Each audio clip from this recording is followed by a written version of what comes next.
Tell me why. Ain't nothing but a heartache.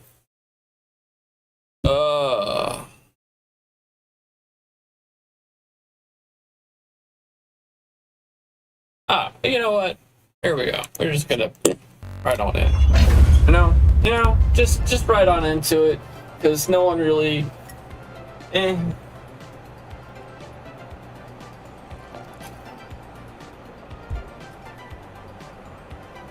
Still refuses to join.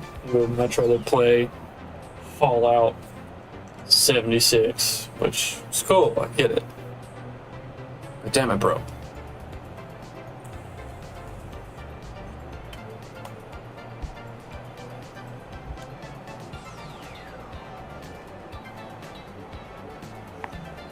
Well, it seems to me like I will have to play Fallout 76 soon.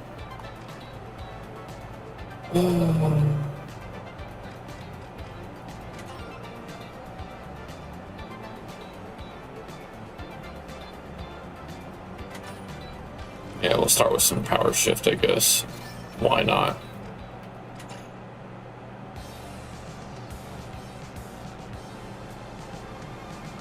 Fuck it.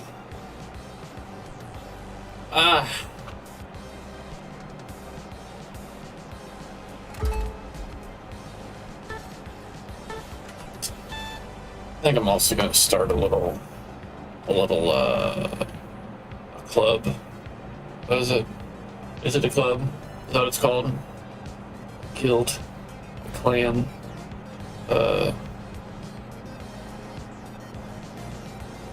Something, I don't know.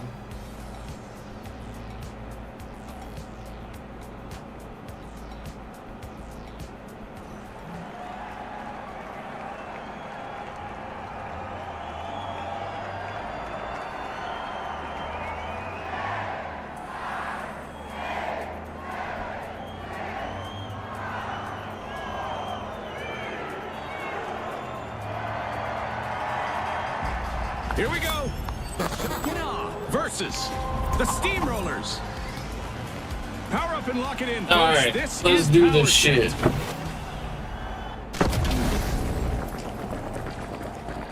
Let's dive into Power Shift, where two teams battle to move a platform towards more cash and victory. Let's go, June. It's all about controlling that platform and using teamwork to keep it heading in the right direction.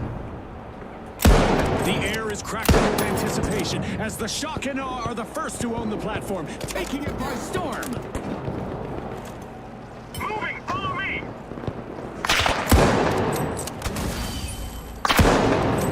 Our teams have now formally introduced themselves as we've got the first elimination of the match. Peacetime is over, folks. Absolutely, the real game begins now. Eyes on the arena, everyone. We've got our first elimination.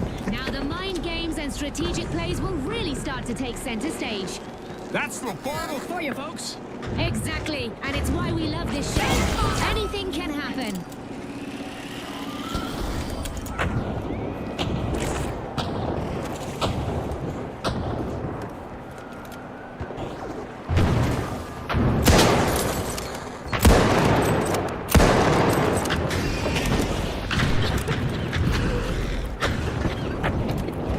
An explosive push by the Shock and Awe. The momentum's building.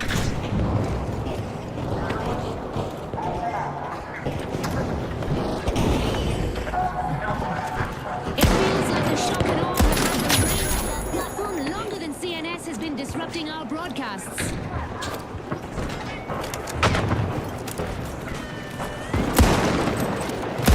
We have a battle underway on the platform.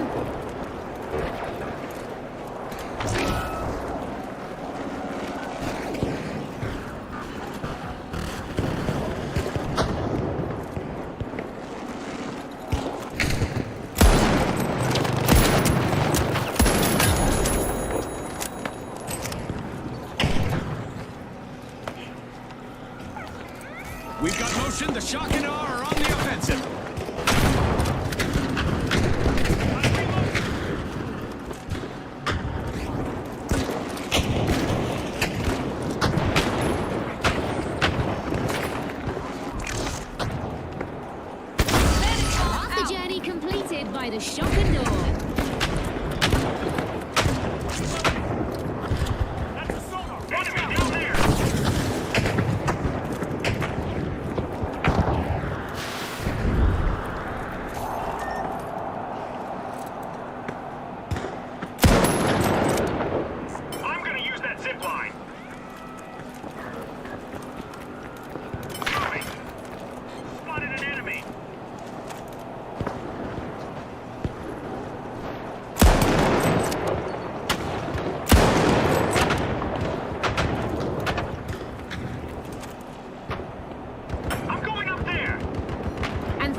maintained their control of the platform for a good amount of time.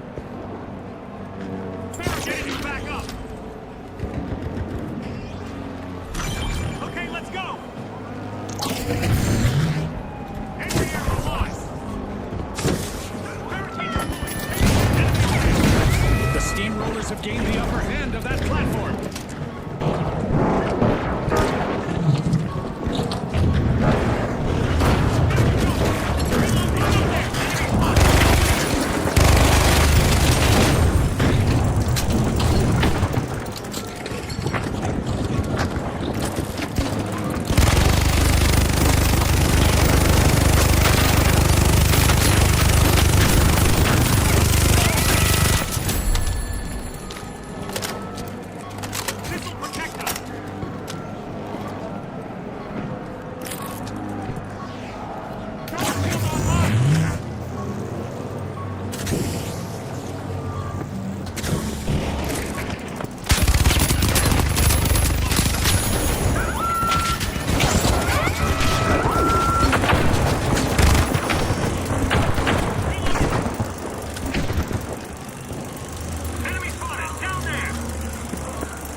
Made the game legendary for me.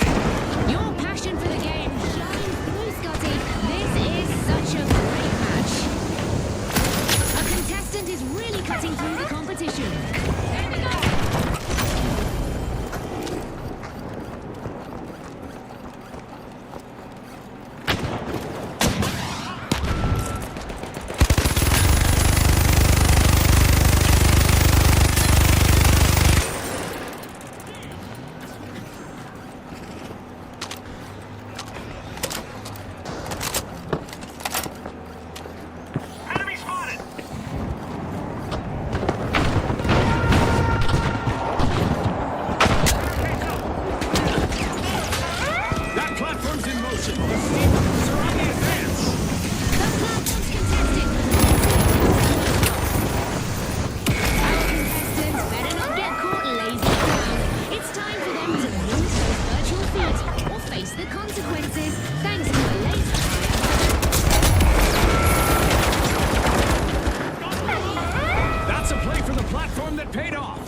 The Shock and Awe are making their run.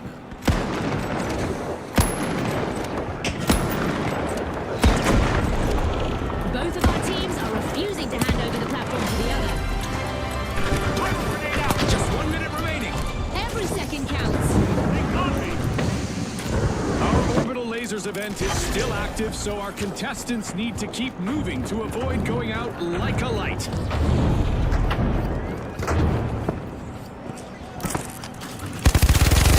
The Shock and Awe have taken control and they're on the move.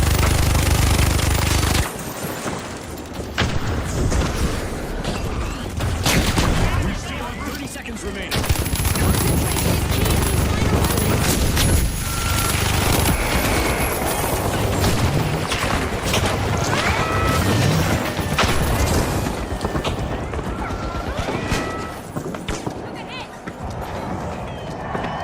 Seconds left.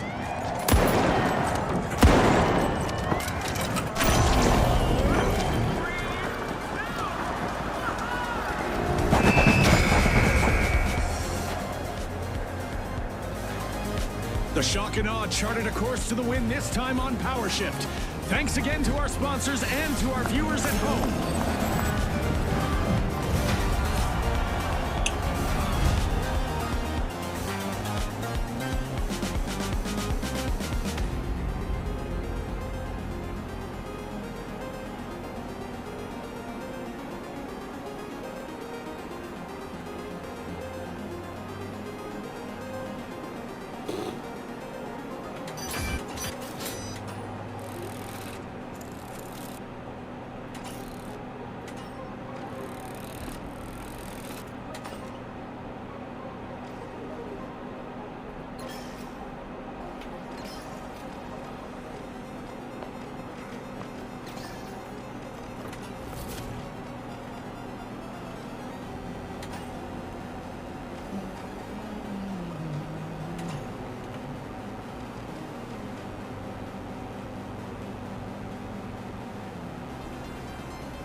I do like Quick Cash. It's it's a little bit more chaotic than the World Tour. The powerhouses swooped up a cash box. What up? Hello. The Alright, my mic stays on the entire time. It's just it's the best they can do. For some reason, it's really sensitive. Enemy over there.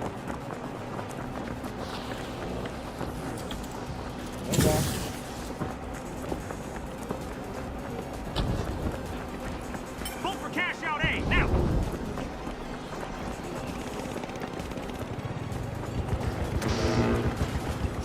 First cash out launched by the powerhouses. Oh.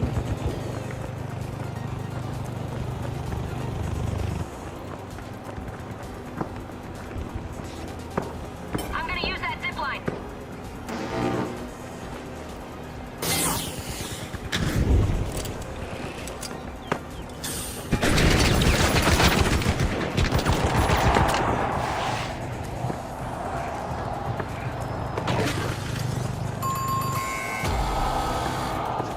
We've hit our first team wipe, and it's a showstopper.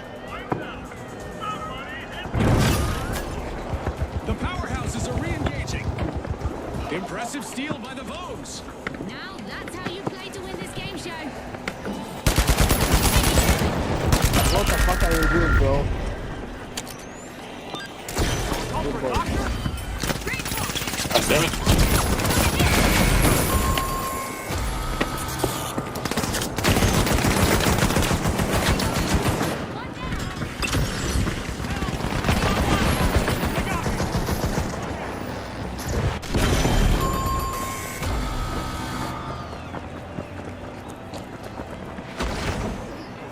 Outgoing gas grenade.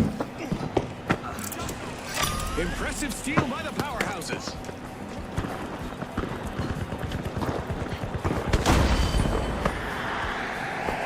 Target turret active.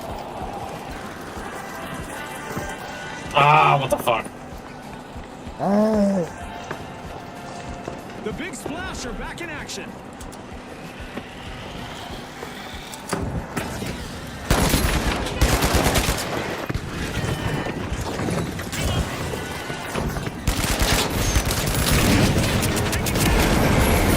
Fucking dagger, dude. The powerhouses led the first cash out.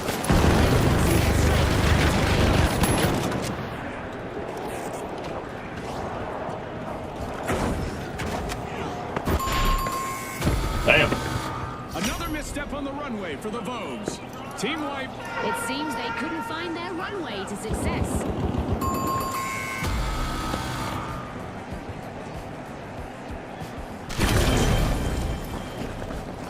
The Vogues are back in vogue. Team respawn. Retaliation is building up. The powerhouses need to stay alert. Code.x.Indigo. Let's see how our contestants adapt to the sky being a threat now. Vault 2 is being uncorked by the powerhouses.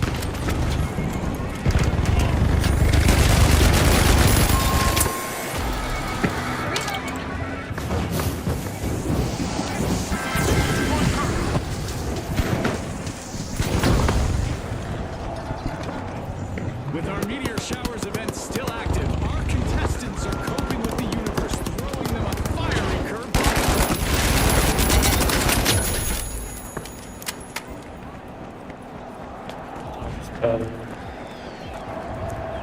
We've got the big splash returning to the arena. They look enthusiastic. The Vogues will want to stay clear of them or be ready to face the payback. We're at the end of this game show event. What a spectacle!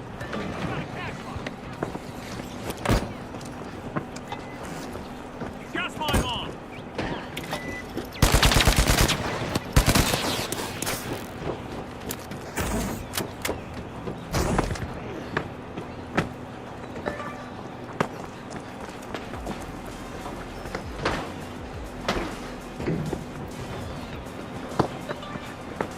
Special delivery!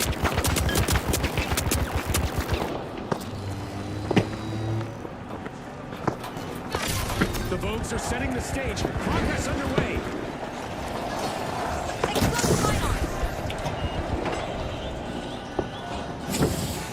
Current deployed. Going up there. I'm going up there. Toxic trap set.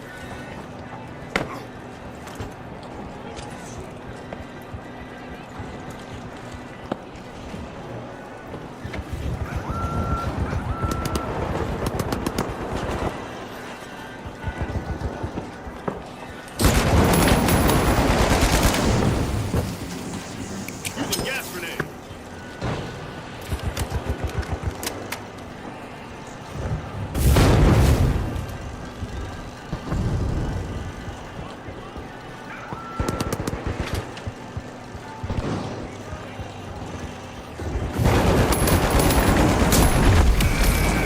Flamethrower guys on it.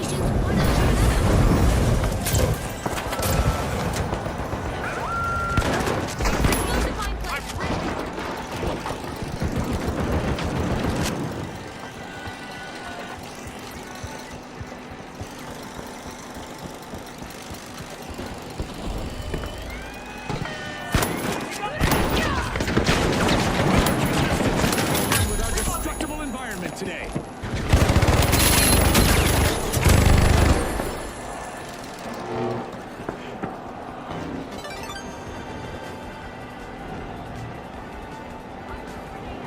Okay, let's go. Reloading.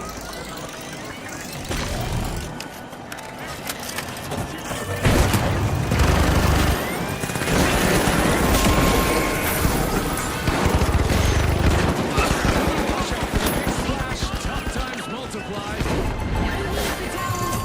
They've been left high and dry. Pep, pep, cash out for the Vogues.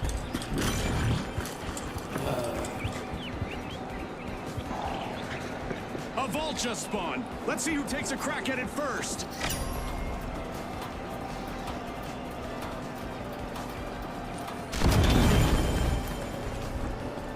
The Vogues have respawned. Let's see how they bounce back. They've had time to plot their comeback. The powerhouses better watch out.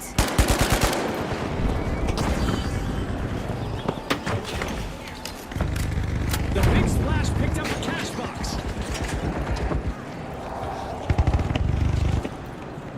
Cash box snagged by the powerhouses. Let's see if they take it to a cash out station. Gotta be shooting me with the fucking flamethrower.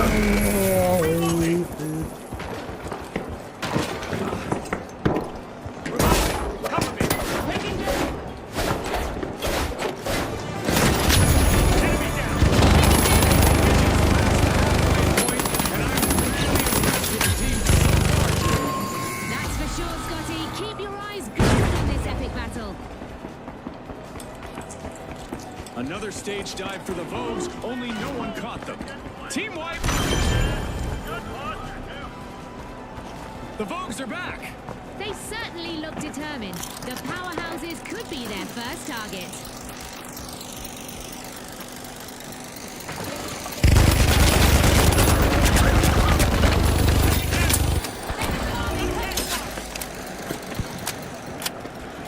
Stop.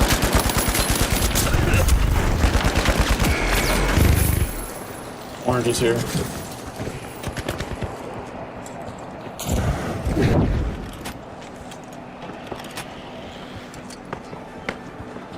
The big splash got hold of a cash box. It's all action now. The big splash have started a cash out.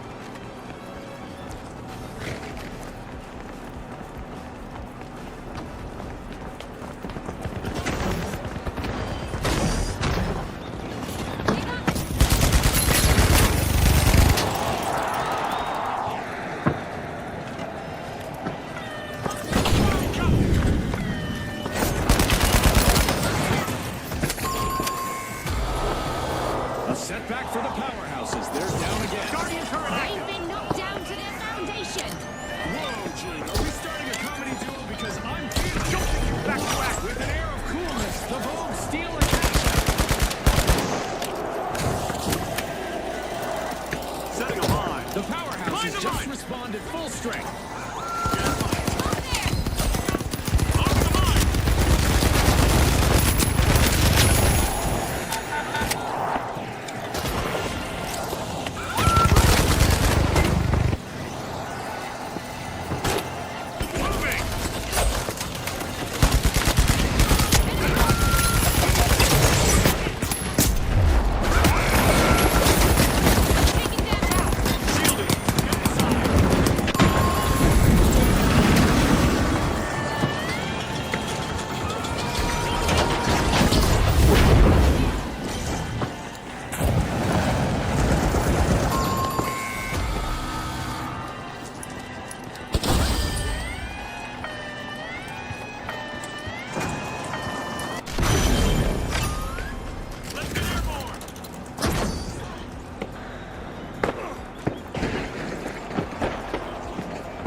Turned up the amps to register an electrifying win.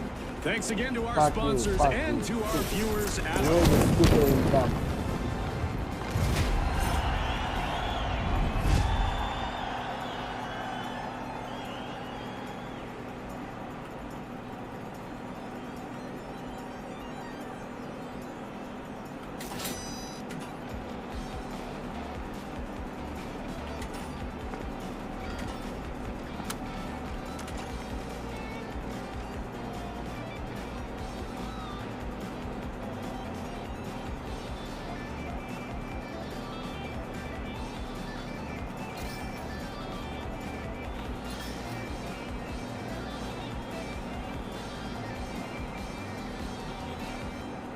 How's everyone doing?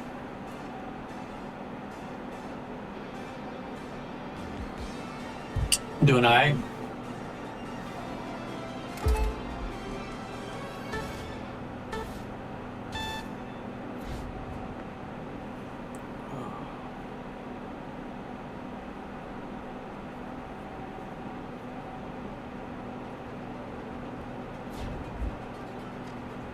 What up, peoples? What up, peoples?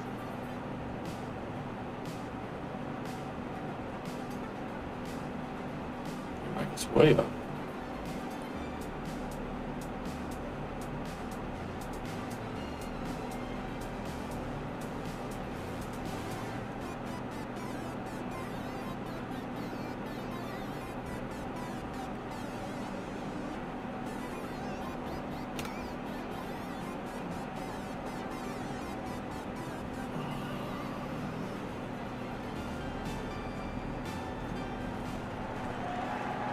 Lost one.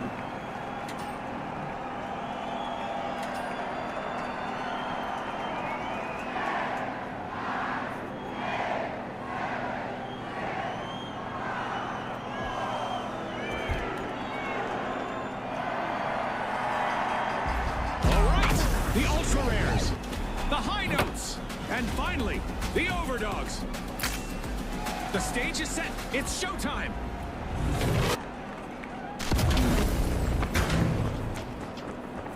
In quick cash, it's all about the rush for riches. The team that gathers enough cash first will seal the win. Right you are, Scotty. Time to turn up the heat in this thrilling cash quest. The high notes are prying into Vault 1.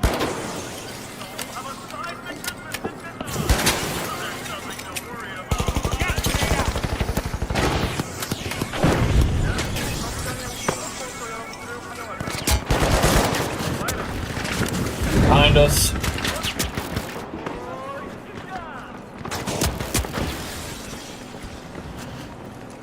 The ultra rare swooped up a cash box.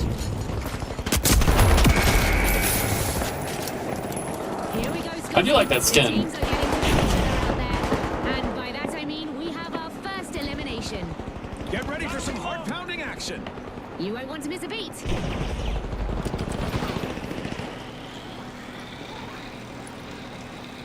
Throwing sonar grenade. Scanning for opponents.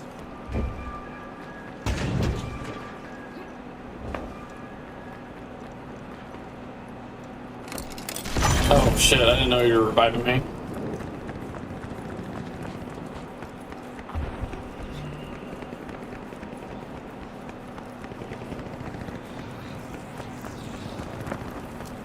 A decisive move by the high notes. They've initiated the first cash out. Placing a turret.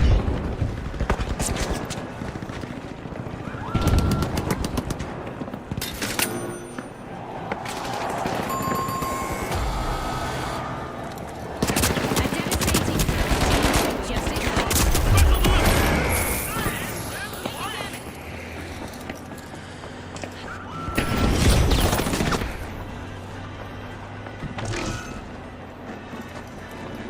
This one's burned.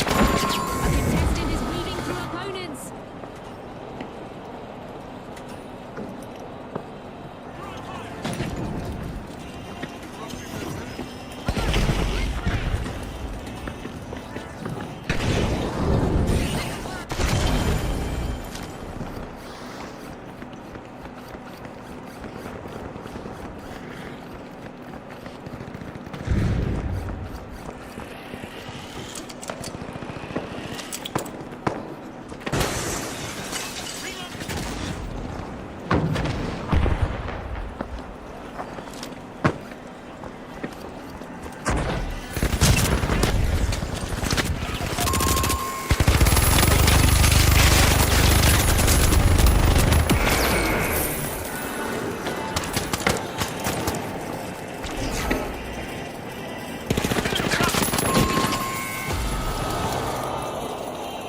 Another team wipe for the Overdogs. They're off their game today.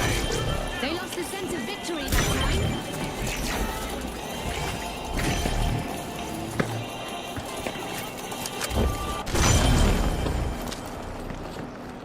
The Overdogs have returned to the arena.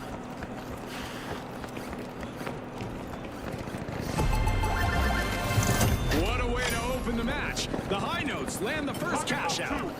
They're really playing in concert, Scotty. Beautiful arrangements.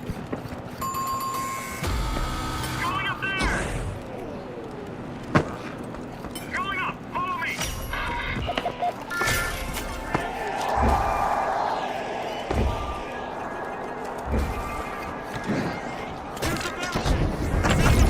A contestant is dishing out some destruction. Good riddance.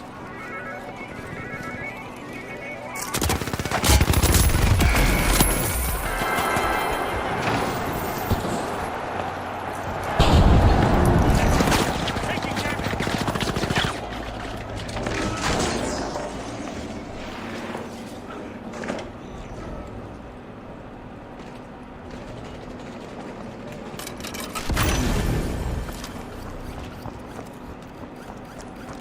The high notes got the cash box.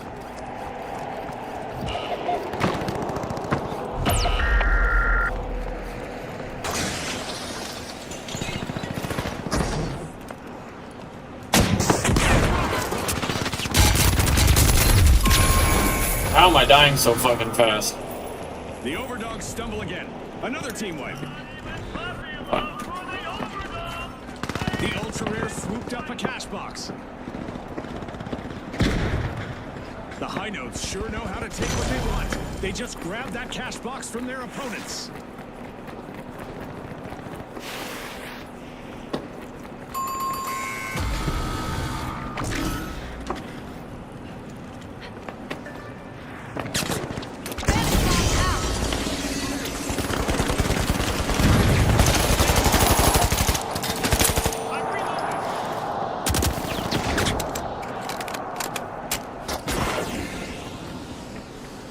The ultra rares are re-engaging. And as for the high notes, better watch out. Sensational! A contestant is in a league of their own. Their elimination streak a testament to sheer dominance.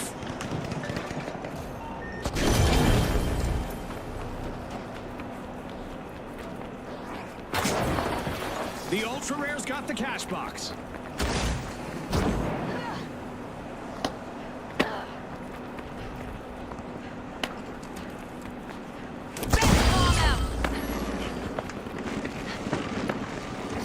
The ultra rare set things in motion.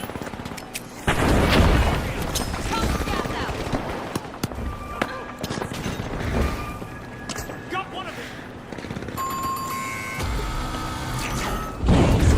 Have to polish their strategy from the sidelines. Teamwork. One down.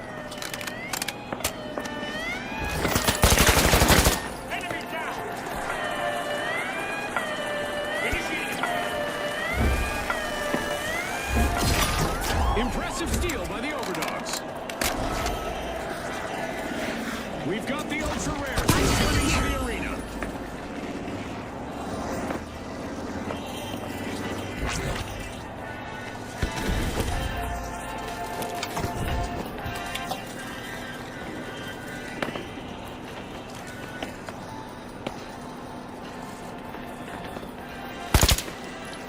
Danger at Cat House. Poison en route.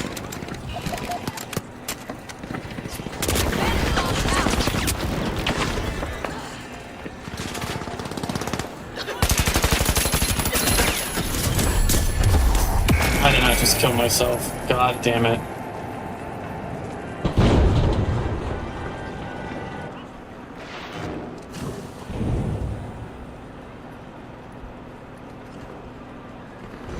Back in action. Using hunting grenade. Taking damage.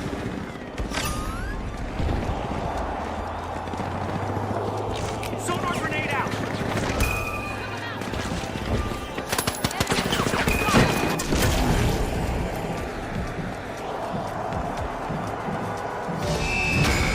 The high notes struck the right chord in this match. And with that, we'll see you next time at the finals.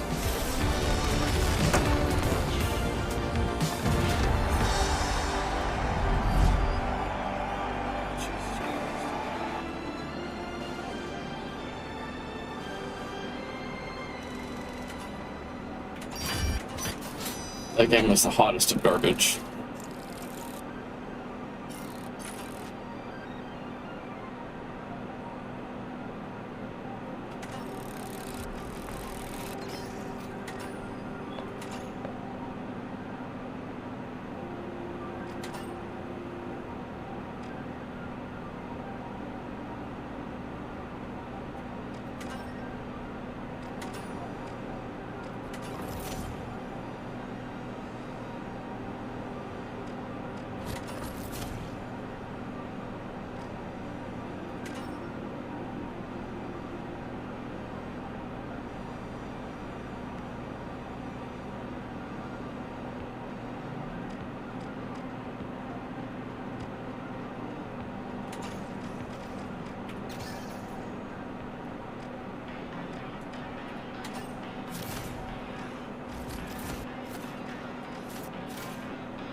The shock and awe.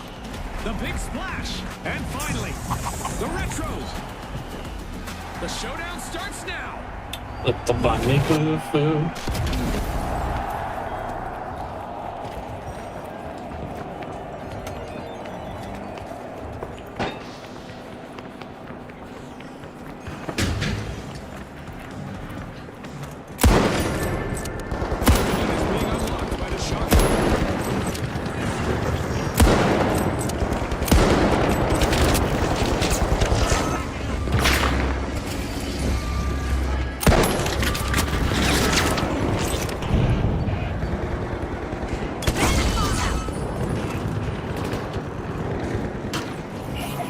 Contestant down, and with that we have our first elimination of the match. Well, I saw that one coming, June. You know, the trained eye of a former contestant and all that. You never miss a beat, Scotty. It's why you're the expert.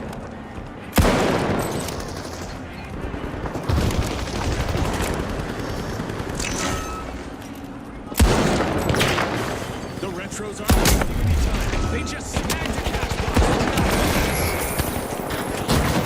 Yeah! Gotta reload!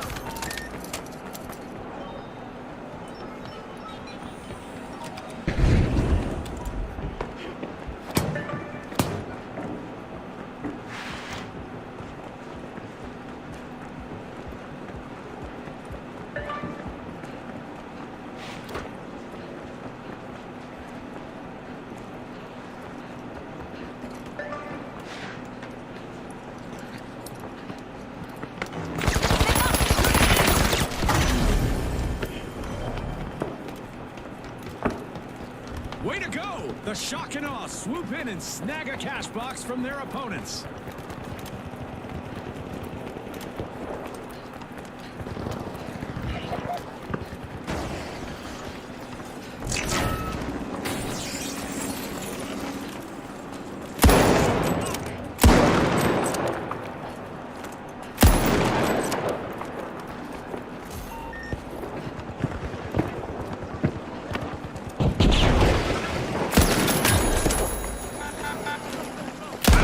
Retros picked up an abandoned cash box. Great move!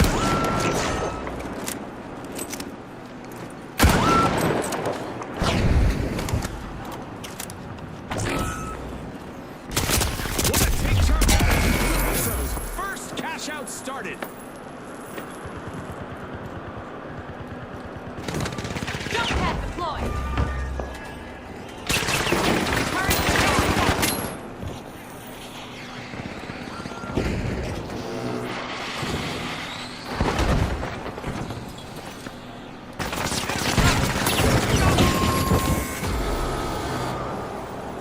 We've seen our first team wipe, and it's not pretty.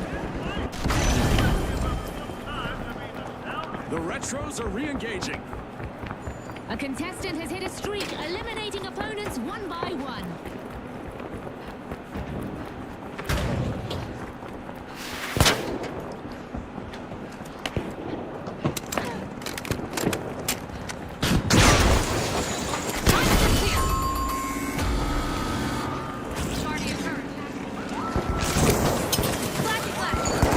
Using a flashbang. Taking damage.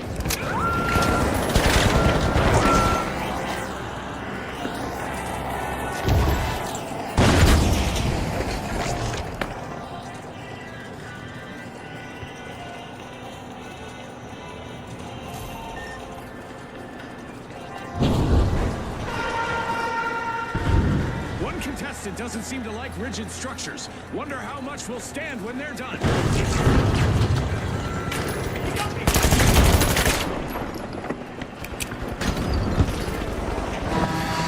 Giant burning stones hurtling at you from above. Easy to right? Time to disappear. Frag out. Using a flashbang. Yellow's here. Way to open the match. The Retros land the first cash out. They're showing us that the old school moves still work. Our contestants are learning that it's not just a cold shower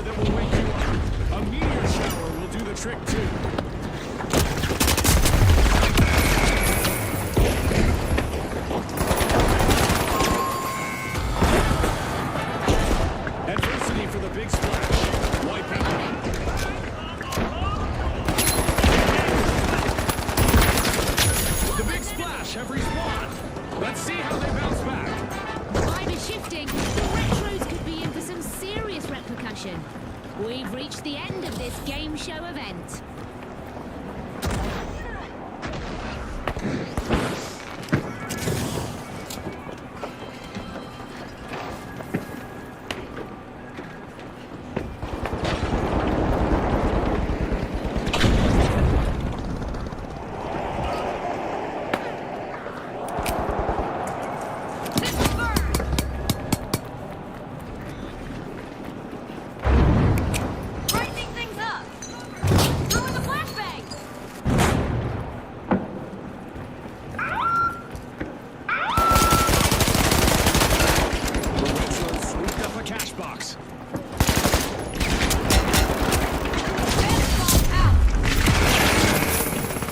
I get fucking swarmed. Finding their rhythm, stringing together one elimination after another.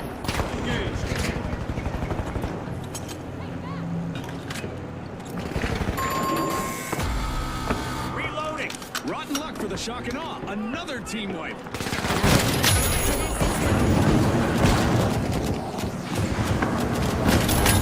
Take that! Getting you back! The big splash jump into the deep end. Cash out underway. The shock and awe are back.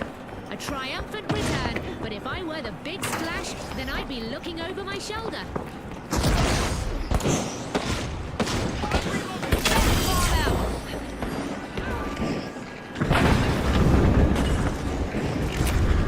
Outgoing gas grenade. Recharge set. Charge deployed.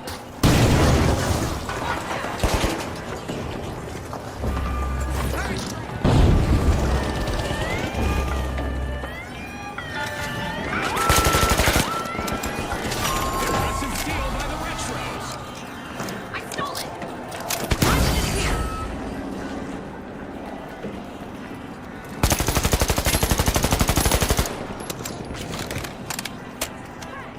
The shock and awe have taken up arms and are charging back into the arena. Team respawn.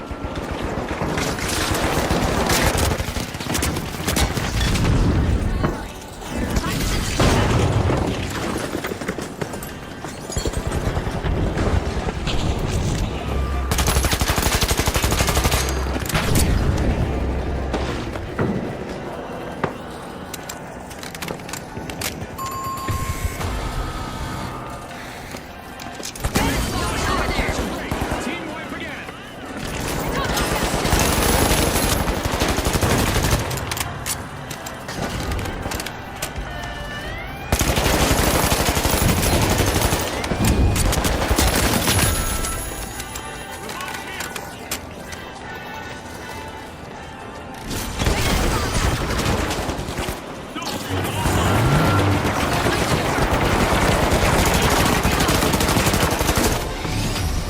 There was no retro rocket opposing the retros' advance today as they accelerated to the win. On behalf of all of us here at the finals, thanks for watching.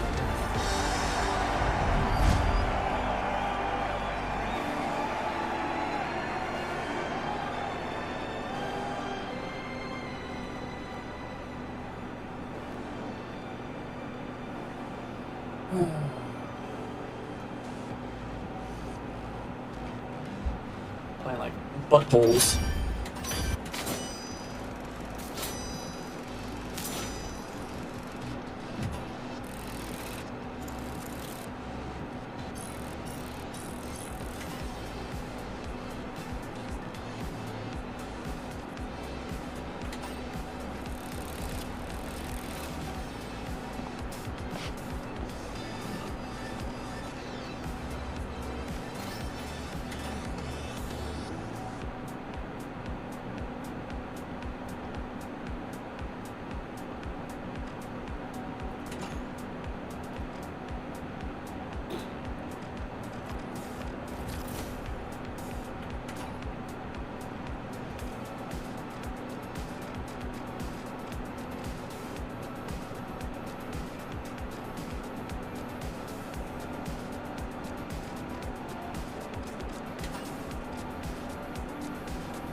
Fuck it, we'll do some world tour.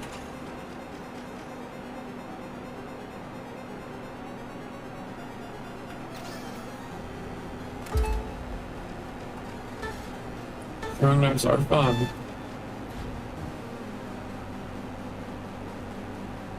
What up, Lon Lon? How you doing? Come on, guys, chat with me. If I see chat rolling, I'll get involved. Right now, you guys just watch me play a game and getting fucking super focused. What up, peoples?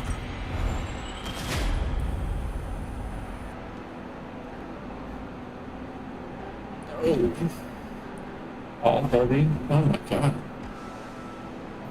Ah. There's an all heavies team. That'll be fun.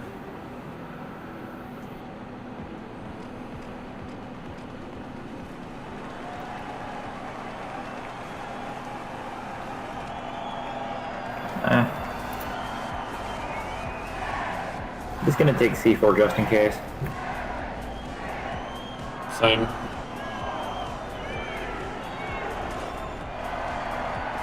Oh, my breach charge. Little mini Ready C4s. for some jumps, folks. Prepare for a breathtaking match as our contestants navigate the dizzying heights of Skyway Stadium. Hey, do you know when they were gonna do the 2 times EXP thing? Boundless, The what?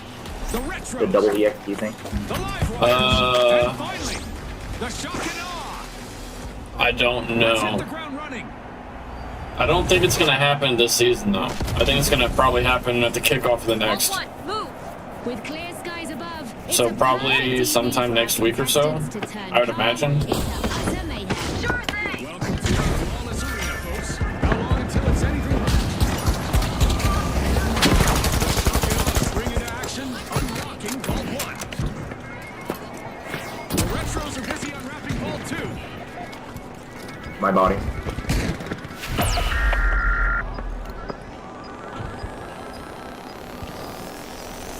The Boundless got hold of a cash box.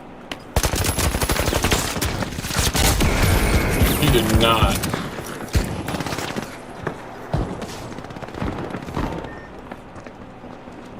Raising the shield.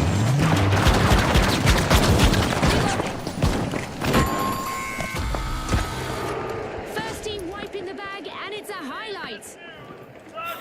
Lights. Yeah, lights.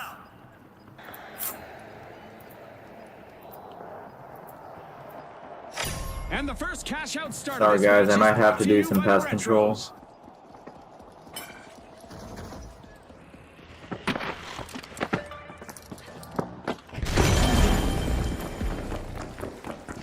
The Are we going, boys? just made their return to the arena. Nice play by the Boundless, kicking off a cash out.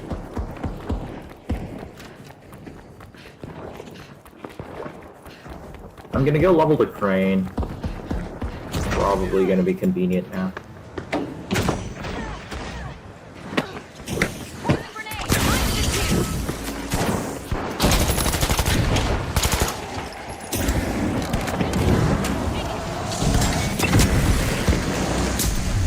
Eliminations are piling up for a contestant out there. Let's see how far they can take it.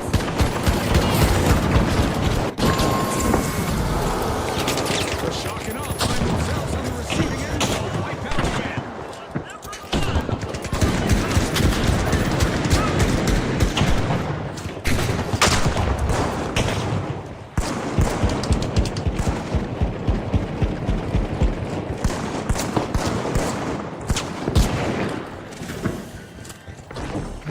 Thank you. Attack on A, steal it.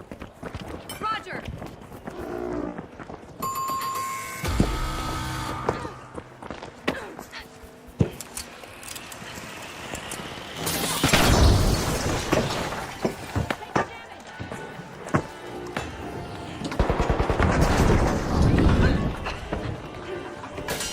C4 planted. I'll break the wall here. Watch out. Get out of there. Ready to go. Preparing explosive. The live wires are re-entering the arena. Time to defuse.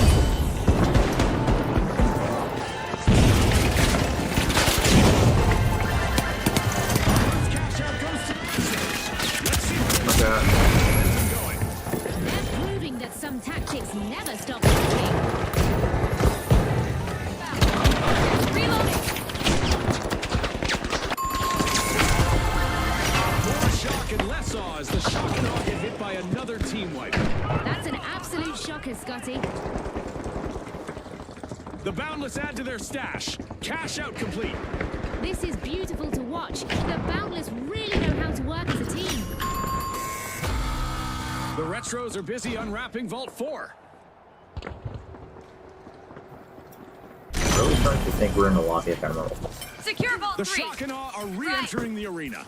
Fully recharged, I see. Could be bad news for the live wires.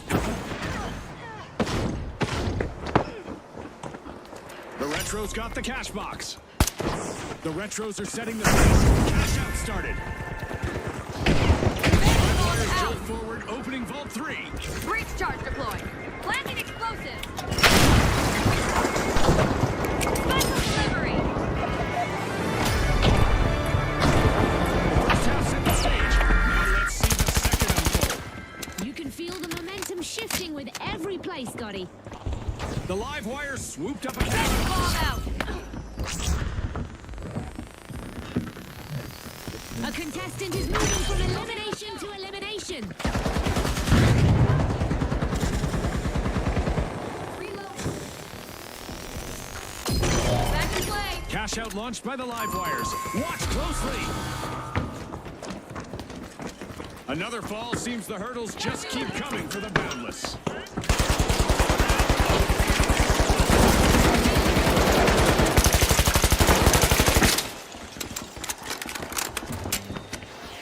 I'm gonna drop it. Come below. Watch out there. Never mind.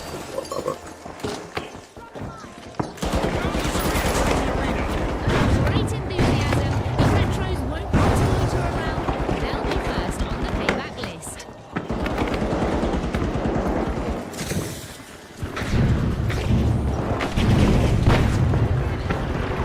Recharge arm. Explosives deployed.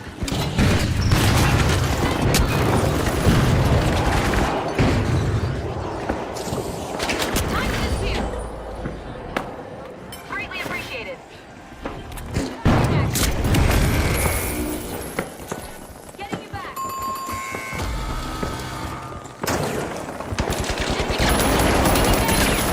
Got one of them. Creating a safe zone. I'm reloading.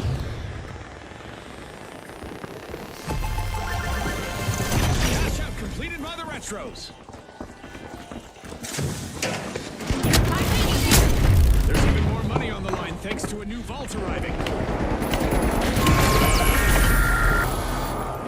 Another surprise and another team wipe for the Shock and Awe. That probably shook them up a bit. No retrograde steps from the Retros. They're opening a vault.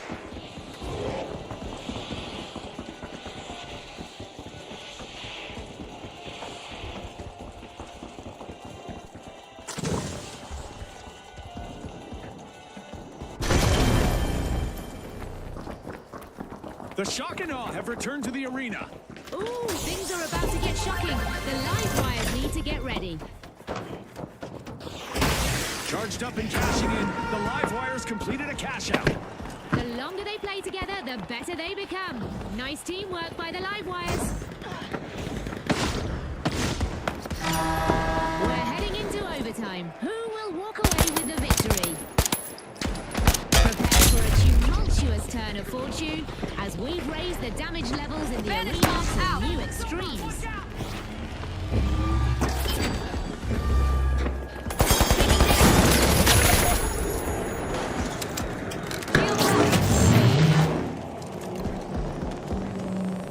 The Livewires swooped up a cash box. Thanks, I'm back! Bolt for cash out The A Livewire starts a cash out. Confirmed! Our mega damage event is still active, and there's already enough digital debris in the arena to make you think a pack of vandals got loose out there. Threat detected!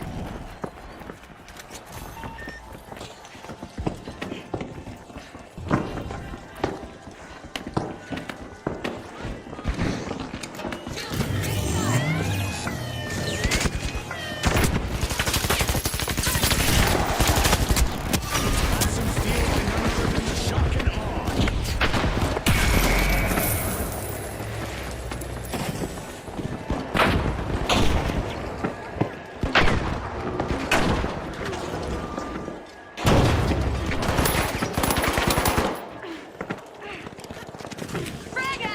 Just all, just all.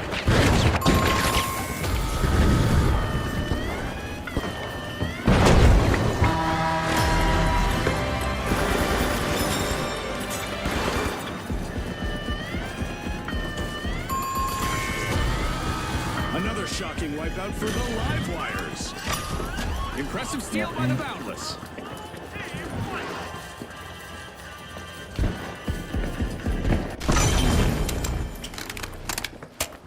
The Shock and R back in play. This could spark some serious retaliation. The live wires better be ready. We're in the final 30 seconds. It's all or nothing now. It's all about Trying hearts our and best here. determination. It doesn't help that we're getting third party every corner.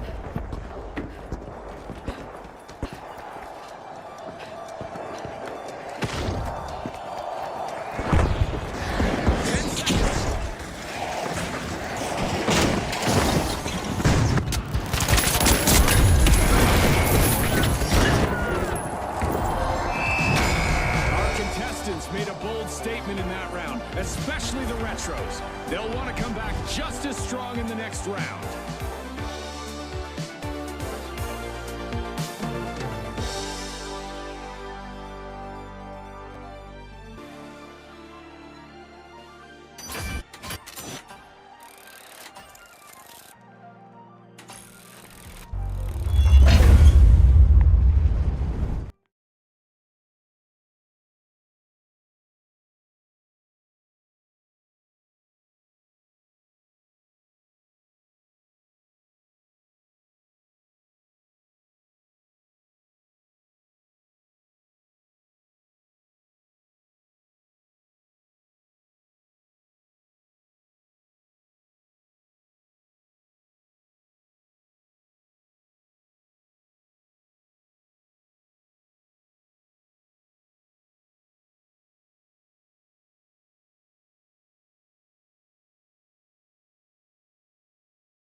on meds. He needs to get off that social media shit. He needs to, stop this hating on us because we're Trump supporters. You've got to quit biting the hand that's feeding you. Literally. And if you're going to continue this and arguing to the point where I want to throw your ass out, fire your ass, you need to change because I'm not changing. I just don't understand how he thinks he's gonna get, one, the job that he wants. Like, does he think getting the job that he wants is gonna make his own behavior change? Because I honestly, the job that he had, extremely easy money. Like, just, get what you need to get done, and like most of this shit's automated. So like, Here at the office, or there where are you talking? at the office. At our office. Yeah, I mean, at least it felt to me like it was mostly automated. Then again, Well, I've done it for so long. Easier. It would have been easier, that he'd go do something and come and sit down and just wait for the phone to ring. Then the phone would ring twice and he'd keep looking at me to see if I'm going to grab it before he grabs it. So, and then it's like, dude, instead of sitting there on your phone, why don't you find something to do? I'm paying you to work. I can't afford to pay you to sit there on your phone. Right. Well, there's nothing to do. Bullshit. There's always cleaning. There's always cleaning. There's, the oral surgery bags and the rib care bags that needs to be done. There's all kinds of stuff that can be done. But if I have to tell you, one day I came out, I told him, I said, rib care bags need to be made or whatnot. So I came back, and because I was bored, came back and got a box of toothpastes, or toothbrushes, and asked him to come help me make these bags, because he was just sitting there.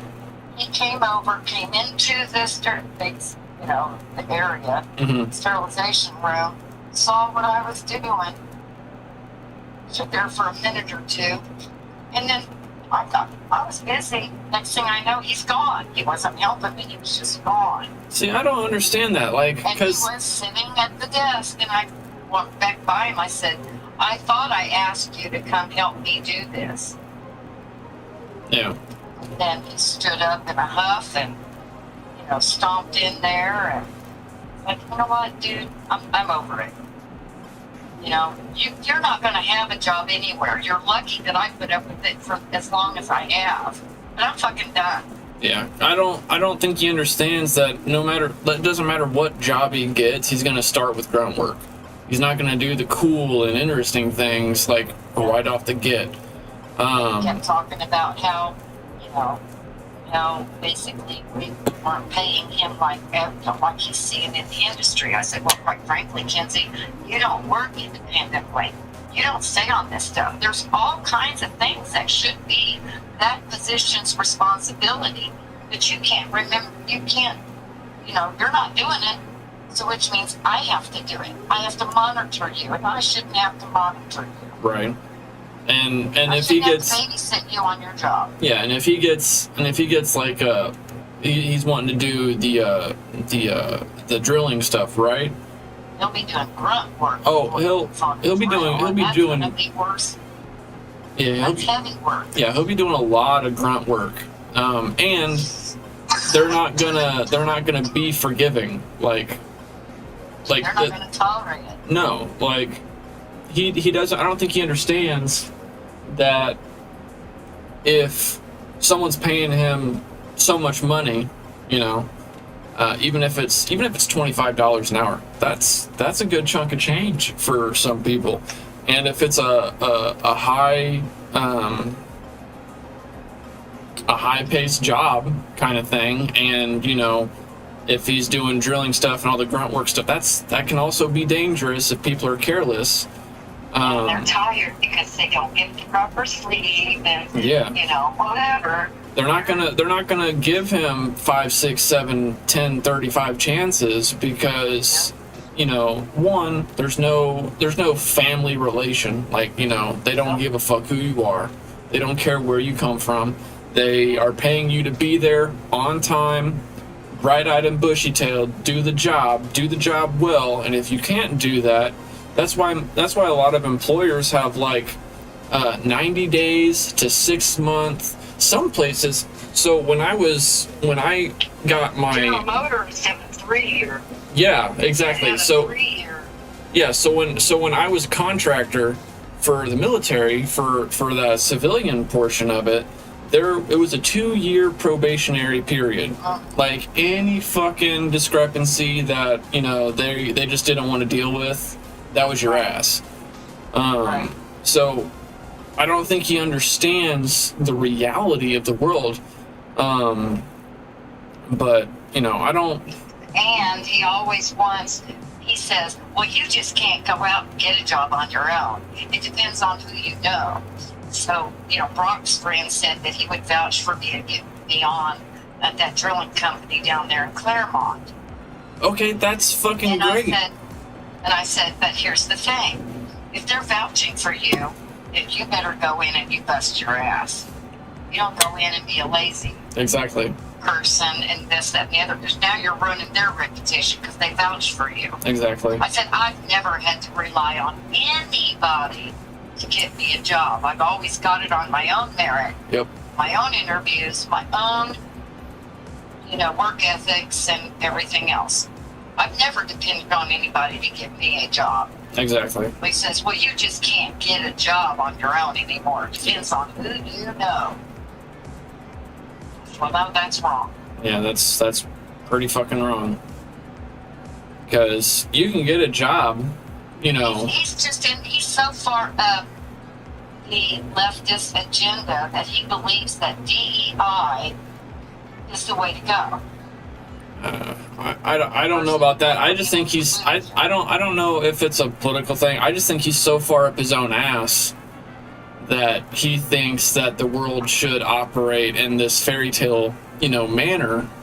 And I'm honestly amazed. He's 30 years old. I am honestly amazed that reality hasn't slapped him across the pee-pee by now. Well, I am amazed that Brock and Dana Oh, how they feed into it? Mm-hmm. to stay there rent-free and sit around and do nothing. Yeah. I mean, I So love... I can only imagine what, you know, because I told him, I said, dude, here's the deal. You need to be looking for another job. So on your days off, you need to be looking for another job. I started telling him last September, I said, you need to be looking at petitioning the courts so you can get this done by November or December so you can get your expunged from your thing. Yeah. And he just sits and does nothing. You know, well, he started that now, but he doesn't take initiative to do anything. Yeah. I mean, I think he's confusing, like, I think he's confusing mine and Brock's reality to how shit should be. You know, Well, like, that's it. like He we, says, well, Brock and Jordan, they have their life set. You know, they worked a few years here and now. I worked over disability.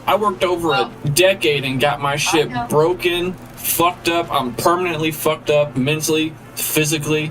You know, I'm constantly in therapy, both, you know, fucking your feelings therapy and fucking physical therapy. Like, it's not a cakewalk.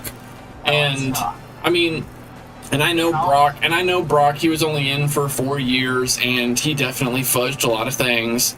Cause he got his shit for stuff that I was like, how the fuck did you get that? Like, I understand, like, going to different ports and... You have to understand, the Redmond family's great at manipulating the system because Joe's been so-called retired since he was in his 20s. his new wife has been basically retired since she was in her 20s. Right. I mean, They're not retired. They're lazy pukes. yeah, but and I get that on Brock's dad's side and all that shit. And I can kind of understand Brock's stuff because I know, you know, traveling the world, different, you know, you get exposed to different things and it can fuck up your stomach. And then, like, he had a maintenance job like me, so a lot of exposure can really, so like there are some things that Brock has that I'm like, yeah, no, I 100% get that because I have that, because same. But when when he went through the list of things, I was like, bro, like, do you actually have these things? He's like, you know, it affects me a little bit. I'm like, dude, the things you're talking about affect me on the daily. Like, Right. and the thing that kind of irritates me is, like, I got med boarded. Like, people are like, dude, your job's on the fucking line because you're so fucked up. Right. And he just did his 4 years, and then he's like, I'm fucking done with it, blah, blah, blah, bye. Like, It wasn't until 20 years, 10, 15, 20 years later that, oh, cousin. But you have to understand that the whole Redmond family, Joe, David, Ike, Yeah. brother, Josh, the son. oh god, Now, don't David even mention Michael, Josh. David That's a Mike- wreck. David, Michael, and Jacob, they're all on disability. They have learned to work the system. Yeah. You know, even Mike Jr.'s wife was on disability, and so Kelly, and so was Josh, and so was Heather. They're just lazy pukes and figured out a way to manipulate the system. Yeah. Period. I mean, I will give it to Brock. I know the jobs that he did, you know, all that. But he was fine until Jacob got his 100% and started telling Brock about all this, and Brock jumped on the bandwagon. So. This is true, and I'm also confident. I don't know for a fact, but I'm confident that a lot of the things that he, like, injuries and strains that he got from outside of the military, he wrote in as for the military. I know that. Like, I don't know it, but I'm real confident. But the thing is like, Kenzie needs to understand, like, we got fucked up. We got real fucked up to be in a position like we are. Like, But he's jealous. Mackenzie's jealous of the fact that you guys don't have to work and you guys are making buku bucks. we're not making boot. Well, I'm not making Well, buku bucks. Brock's making right. like fucking $8,000 a month because Yes, he's did you double hear? dipping. No? But you hear what I'm saying. Yeah. So he worked 4 years, and now he's making $8,000 a month and doing nothing but whatever he wants.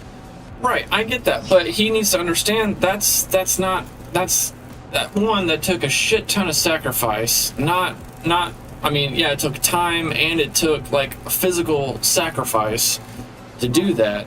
And if he's wanting to, you know, have that life and not fucking go through the fucking roughness, the turmoil, the fucking pain and agony. He's not strong enough to even make it through basic, mentally, physically, or emotionally. Yeah. But Because he won't get in, I don't believe, with an attempted suicide. no. And if he lies about it, it all comes out. It all comes out. Because that's something the military will not fuck with. They'll be like, "Oh, we checked your medical records and blah blah blah." It's like even if he does, now I don't think they'll. Well, one, I don't think he'd last boot. Okay, but I feel like even if he did get in, right, and he got to boot, I feel like by the time they review his records, it'll probably be a couple weeks in, and they will be like, hey, so this came up, and then he'd go under review, and then they would say, sorry, man, like, this is the end of your line. Thanks for Right. trying, blah, blah, blah. Right. But see, you are a stronger person mentally than he is. You know what I'm saying? Yeah, mentally and Mark was a physically, but stronger- yes. it took me almost 15 years for that shit to finally break me to the point where I couldn't continue. Right. I gotta put you on speakerphone. You're fine. I go to the bathroom. But the thing is and I don't. He's also gonna need to understand, like, I personally don't give a fuck, you know, what your beliefs are, you know, politically. I think the whole thing's fucked up. Like, both sides make mistakes, whatever. Like, I don't care. I don't really care what your stance is. But here's the thing: when you're in a blue collar job like that, you're gonna fucking hear all the sides. The best thing to do is just stay out of the conversation. And if that's such a big trigger for him. If that's such a big trigger for him, he's going to need to learn to ignore it. Like that's what he's going to need to do. And if he wants to fucking indulge in that argument like he likes to, he needs to save it for after hours, and probably in a lighthearted environment, not somewhere fucking serious, you know.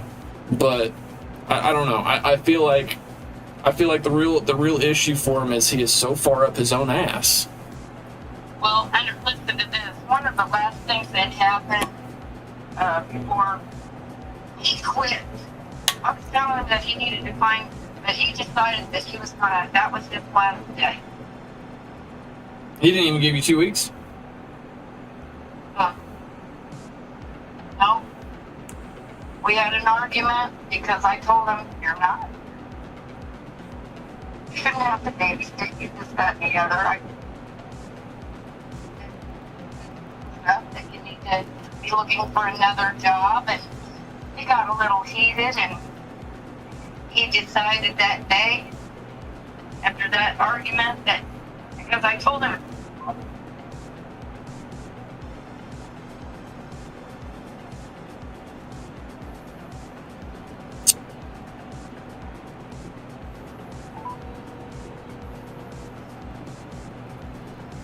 hello?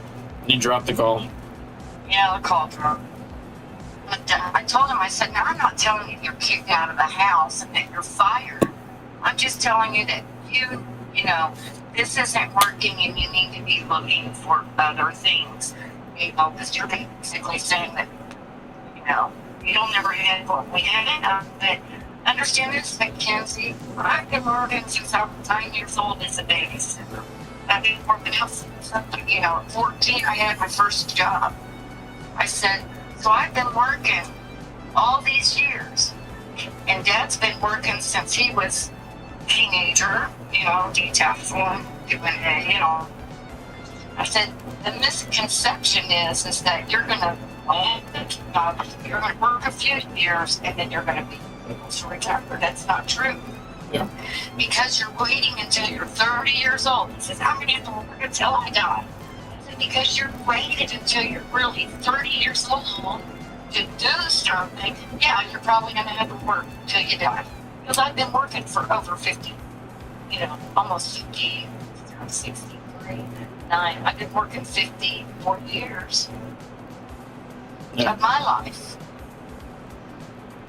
So if you have to work 54 years, I lose you again. No, I'm still here. You have to work 54 years, that means you're going to be 85 years old before you can make it. I said, the thing is if you would have started earlier, like if you hadn't fucked up college, did your 4 years, you would already be in a career by now.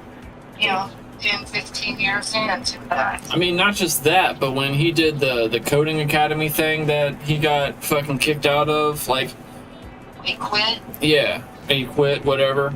It's his issue, his biggest issue is he'll start something, but then if he's not fucking rich and famous, like within the year, he's fucking over it, and he's pissed off, and he's like, oh, blah blah blah, and he blames everybody else. It's like, no, dude, you just need to have the fucking resilience to stick to it and the focus to stick to it, and I guarantee you'll eventually get to the point where you're doing what you want to do. But like okay, so like for me, right? So and my streaming stuff. So I'm doing this because one, I enjoy it, and two, I have the time and availability to do so. Now I'm not making money on this shit. Not now. It'll probably take a while. But that's just something that I'm doing to, one, fill the time, make some connections with some friends and stuff. Because quite honestly, the process started. Yeah, I'm getting the process started, and I'm meeting some cool people, talking to them and everything. And I mean, because all my real life friends, I only have 2 living friends now, so it's like, and I don't talk to them much because they're always traveling for work and all their shit. So, and then they have families and all their shit. So it's like, all right, well, it's the better alternative to my other friends who all died. Died? What do you mean? So like all of my other friends that I consider real friends, all but 2 of them have died. Really? Yeah. For what? Military. One died in a riot in Egypt, 2 weeks after I left there. And then some other people got stationed, in California, and some weird things have happened, and they ended up dying. Car accidents. Seth, we all found out about him at the office, how he went from working in the pharmacy, and then he went to a factory job or whatever, and support beam collapsed or whatever, and he died in that collapse. Oh my God. And then so the one guy that has the daughter, prostate cancer. Is he still alive? Josh. Testicular cancer. He had one removed and it came back, so I don't. He's still alive though. He's moving to Alabama or Kentucky. He's moving back home to work for his dad. Oh wow. But yeah, so I mean, he's still alive, but he's about to become Tink Tink. Got. But still, When we went down, when we took Rob and Dana out for their birthdays for dinner, and I told Kenzie, I said, hey, we've got this construction thing getting ready to happen on the house, and it could be 4 to 6 weeks. And I've just figured that, I know you don't work there anymore, but you're not doing anything right now. And until this other thing gets settled, I'm going to ask you to be first pick since you need income. That Dad can't stay home to monitor the house or the construction people. That only leaves me to do it. Because you can't make those decisions. I have to. So would you be willing to come to work and work that time while I'm off doing that? He says, well, quite frankly, no, I don't think I'd be interested in that. Are you shitting me? And he says, basically, it's just going to be too much for him, to do the front and the back, this, that, and the other. And he's just not able to do that. He says, well, what you should do is talk to Jordan, because he has more knowledge, more experience, and he would be the one that I think that you should contact, because I don't think I could do it. Huh. Okay? But I'm sure the reason why he rejected that is because he's told Brock and Dana that I fired him and I kicked him out of the house. That's what I think. I mean, quite honestly, I've seen his room and I've smelled his room. Up here? Yeah. Yeah, it's terrible. Getting kicked out of that room would have been an upgrade because he doesn't take care of his shit. Like, I cannot. Like, I know. bowls and Gross. plates and cups with food and all the, no. Yeah. But you know what? He's used to that kind of living. I love Brock and Dana, but holy fuck. Like, just thinking about it, I already know what their house smells like right now. Yeah. It smells like Garbage. cheesy feet and Dogs and garbage. yeah. And in fact, I don't even think Dana bathes very often. I think she does. I don't think she bathes very often, or I don't think she bathes Beckett very often. The last few times they've been around, they stink. They stink. I mean,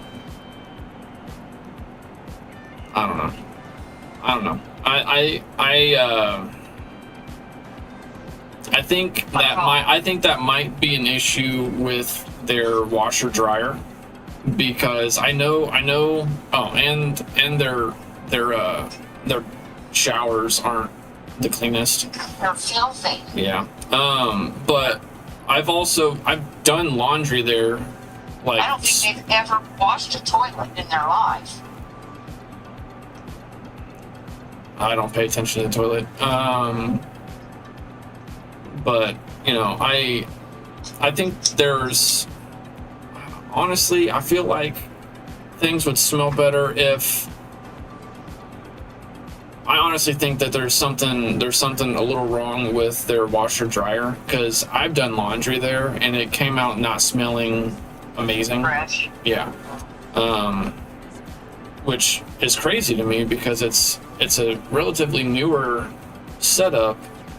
So I just don't. I don't know. I think they're washing. I don't know. Maybe they're not putting enough detergent. I don't know. But I believe that they do bathe. Maybe not every day, but frequently. I know Brock. He's a little. Yeah. Germaphobe. Yeah. He bathes a lot. Yeah. So I don't think Brock would let that slide for them to not bathe frequently, you know? So I don't think that's the thing. I just think I think there might be something in like their intake for their washer dryer because yeah. Then again, they also, you know, sometimes they'll have, you know, clothes all folded up and then the dogs will, you know, roll on them and stuff. So I don't know. That's another thing. But I don't think they're unhygienic, you know. I just Yes, think they that are. well, Because you know, they I don't think they're unhygienic to the point. You know what I mean? I'm saying they're not unhygienic as far as, you know, bathing and stuff like that. It's just they are more focused on having fun. So when they start something, it'll sit there for a while and then it'll eventually be completed. Eventually. But and I think Kinsey picked up that because I mean shit. You walk into his room and there's like nothing completed. Things started, nothing finished. And I think that was one of the things that I told him when he moved in. Dude, you're not going to live like you did in the frat house. We're not going to do that. You're going to keep your shit clean. You know, you complain about the mice, but you've got to keep your shit clean. If you leave food in the garbage and you're just I'm sure the refrigerator's still black on the inside. It shouldn't have been black because when I was there before I moved, you know, when I moved back after I got out and then before I moved, that fridge got fucking cleaned. I don't know. I know for a fact that I bleached it. No, you bleached it. Yeah, Well, so I know I that don't bitch was clean when I moved the fuck out, you know, because I was like, I love you guys, but yeah. After being on your down at Brock's or up here? up there, Oh. because like I don't know, In the house or in the barn or in the garage? in the garage, because yeah, after I got back, and then all that stuff, I was like, yeah, I just, you know, it was one of those things that, you know, once you're on your own, you know, for so long, and then you come back, you're like, need to go. Right. Well, I know that when Dad went down to French Lick for the IDA, I was planning on going with him, but I decided, you know what, there's nothing for me to do. I'm just going to be stressed about everything that needs to be done. So I think I just need to stay home, you know, because I'm just going to be stuck in a motel room, or the hotel room for 5 days. I don't want to do that. And I wanted to finish the screening on the porch. I wanted to get the stuff in the garden. And so I called Kinsey. Texted Kinsey. I said, hey, here's the deal. You know, I'm not going.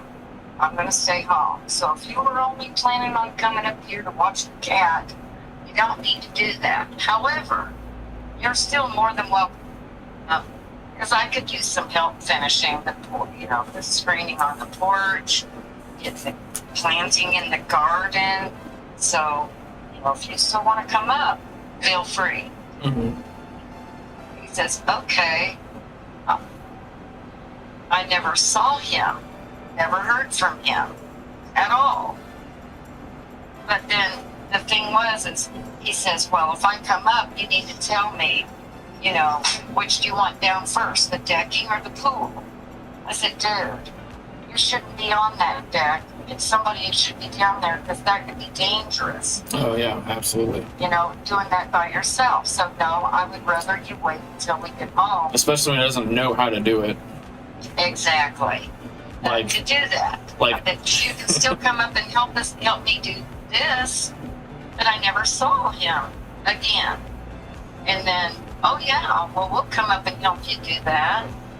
But he hasn't been up. When he came up and he saw that Dad had already started, you know, the pool was basically down and already started disassembling the deck, he still hasn't come up to do anything. That's why I still think, number one, He just doesn't want to work. he didn't want to work. I know. And you would think, and he says, well, I learned all of my work ethic from you guys. Bullshit. How hard you work. I said, dude, if that's how you think we work, you are sadly mistaken. Like, I don't think he understands. So, like, and I get that His legs turn off, so he just wakes up and it's magically done. Yeah.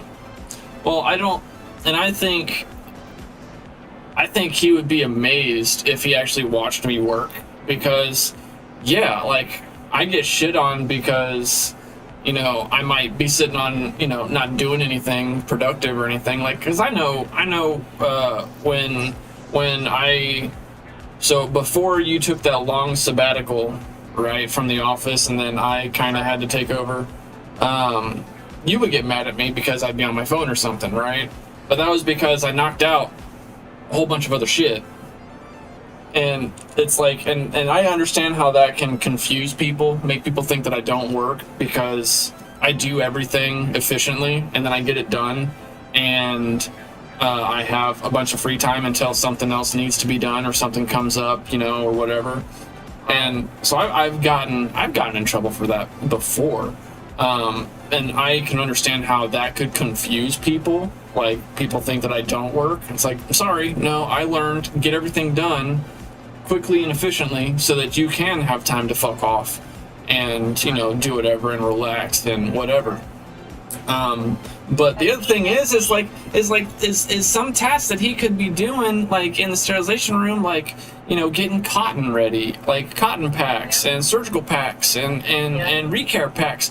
You know, you put one earbud in, listen to some music, and you will just, time will pass by, because one, it's an easy job. Yes, it's repetitive, but like it's occupying your time and your attention. You're getting something done that even if you overdo it, it's still going to be used, you know. So it's like there is a rhyme and reason to a lot of the small things, and if you make it enjoyable, you know, it doesn't feel like you're, you know, just, oh, I'm doing the grind and I'm wasting my own time. I could be doing something, blah blah blah, and then down yourself.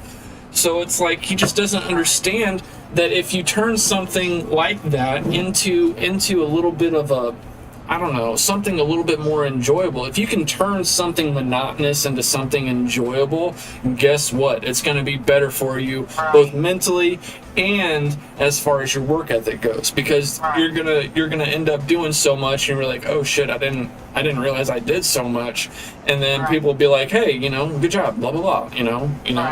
So it's before like before this accident, I broke these ribs. I was able to break down rooms, take x-rays, break down those rooms, you know, confirm all the insurance, get all the routing sheets ready, you know, get all that stuff done, return all the phone calls, you know, clean and make the packs and do this and do that, do the sterilization, do the monitoring.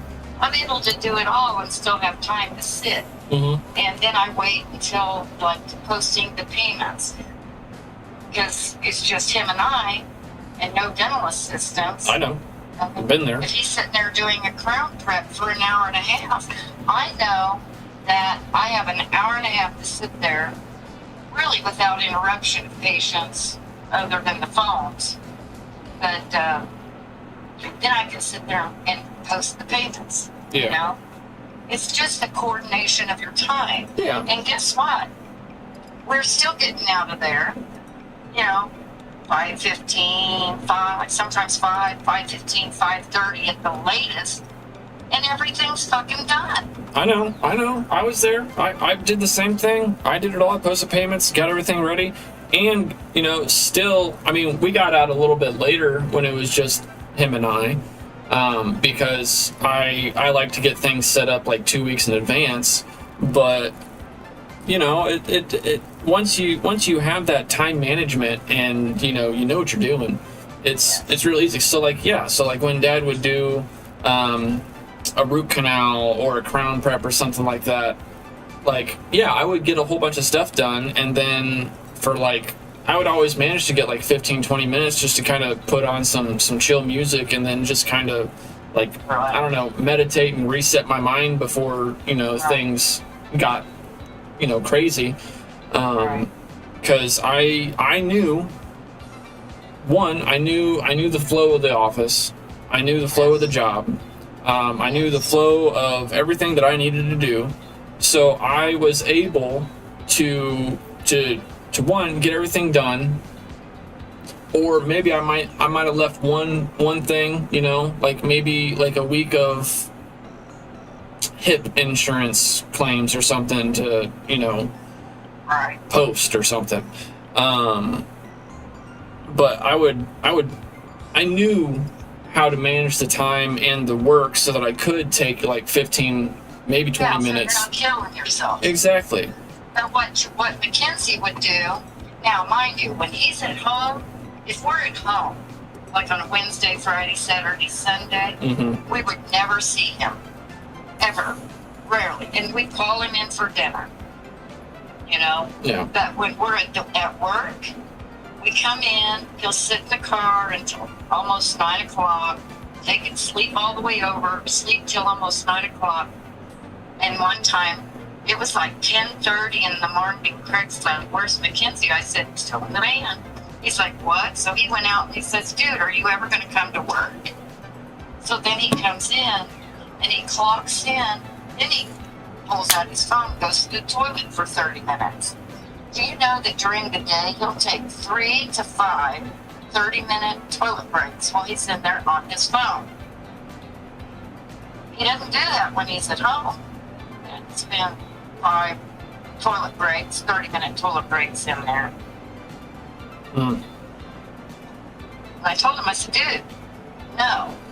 If you're going to take that many toilet breaks, then you need to clock in and out. Well, I was only in there 5 minutes. No, you weren't. No, you weren't. Yeah, I don't think he's gonna. No, actually, correction. I know he is not going to like the reality of the world, because quite honestly, working with family, that's easy mode. Like you can get away with a lot of shit. I mean, as long as you're doing the job. But if he thinks, because I know you and I and Dad know better. If he thinks that he can get away with a bunch of bullshit like that for a stranger, he's gonna have a very rude awakening. And here's the other issue with that is, let's say he does get this drilling job, right? Let's say he gets it. He gets his for now dream job. He thinks he's gonna make a shit ton of money. He's not gonna have to do a whole lot. He's gonna have all the fun jobs like drilling, which we all know better. He's not gonna really be hands-on doing the drilling for at least if he kicks ass every single day, a year. Well, he tells everybody, well, that's what his job was. No. He was on those drillers. No, That's not he was true. a gopher. Yes, he was. But he lives in a delusional world. He says, yeah, he was telling somebody, we ran into one of Craig's, a gal that died that used to work for LAD, her brother. Works for OPC, or used to work for OPC. And when we were talking to him, Craig says, well, do you still work over there? He says, no, because he had the shirt on. He says, no, I don't work there anymore. And Mackenzie was telling him how, yeah, you know, all that time that he was working with Brock down there for years, he was on the driller. So, yeah, he knows how to do that. And he says he'd like to get back into it. And the guy says, well, hey, you know, I know the people there. I could give you a reference and get you on like that. Mm-hmm. And then Kenzie didn't pursue it. Why? Because you can't lie your way into a job. No. You can't. Especially when you're on the driller, and then you go in and they say, okay, well, I don't know, teach me. Well, right. You've been doing it for years, you shouldn't need to be taught. Or not even that point, like when they're like, hey, so we'd like to get your references. And if your references are bullshit, you're not even going to get to the point where you're like, could you teach me this? No, you're not you're not even going to get there. Exactly. So like, no, and that's the other thing. I am surprised that he has not learned that honesty is the best policy. Because you can lie. That when you live with Brock, who is lies, you know, his dad lies, everybody in that family lies. They're all delusional. And Brock, I've even heard blatant lies out of Brock's because they're so fucking delusional. You know, and if you don't have anything for yourself to stand on, it's easy to bullshit and lie and make shit up. You know? Yeah. Just like when Brock went into the Navy, all of a sudden Joe was a Navy SEAL. He'd never been in the fucking military in his life. Right. Would never even qualify because of his knees or whatnot. You know? So when you live with people who are so fucking delusional and you buy into their delusion because the delusion makes you look good, it's much easier to live a lie or to tell lies that make you look good instead of living reality that shows that you suck. Yeah, which is ironic because, like, well, it's not really ironic, but like, so I downplay a lot of things, like, and the funny thing is whether you exaggerate or downplay something, it doesn't matter which route you go.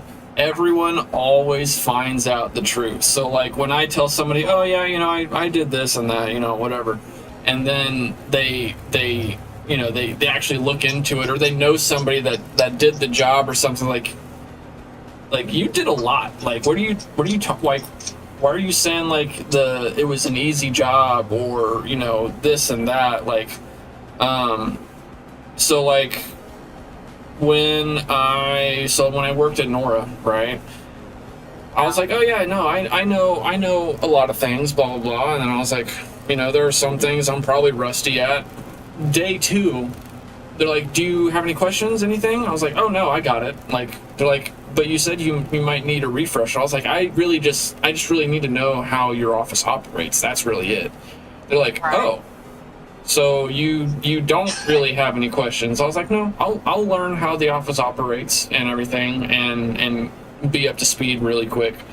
And then, you know, so people get surprised, and I would much rather people be surprised, like a good surprise, when, you know, the information that I gave them it's accurate. Less than what you're. Exactly. It's less than what you can do. Exactly. And they're surprised at your ability, but if you oversell yourself, they'll find out real quick. Exactly.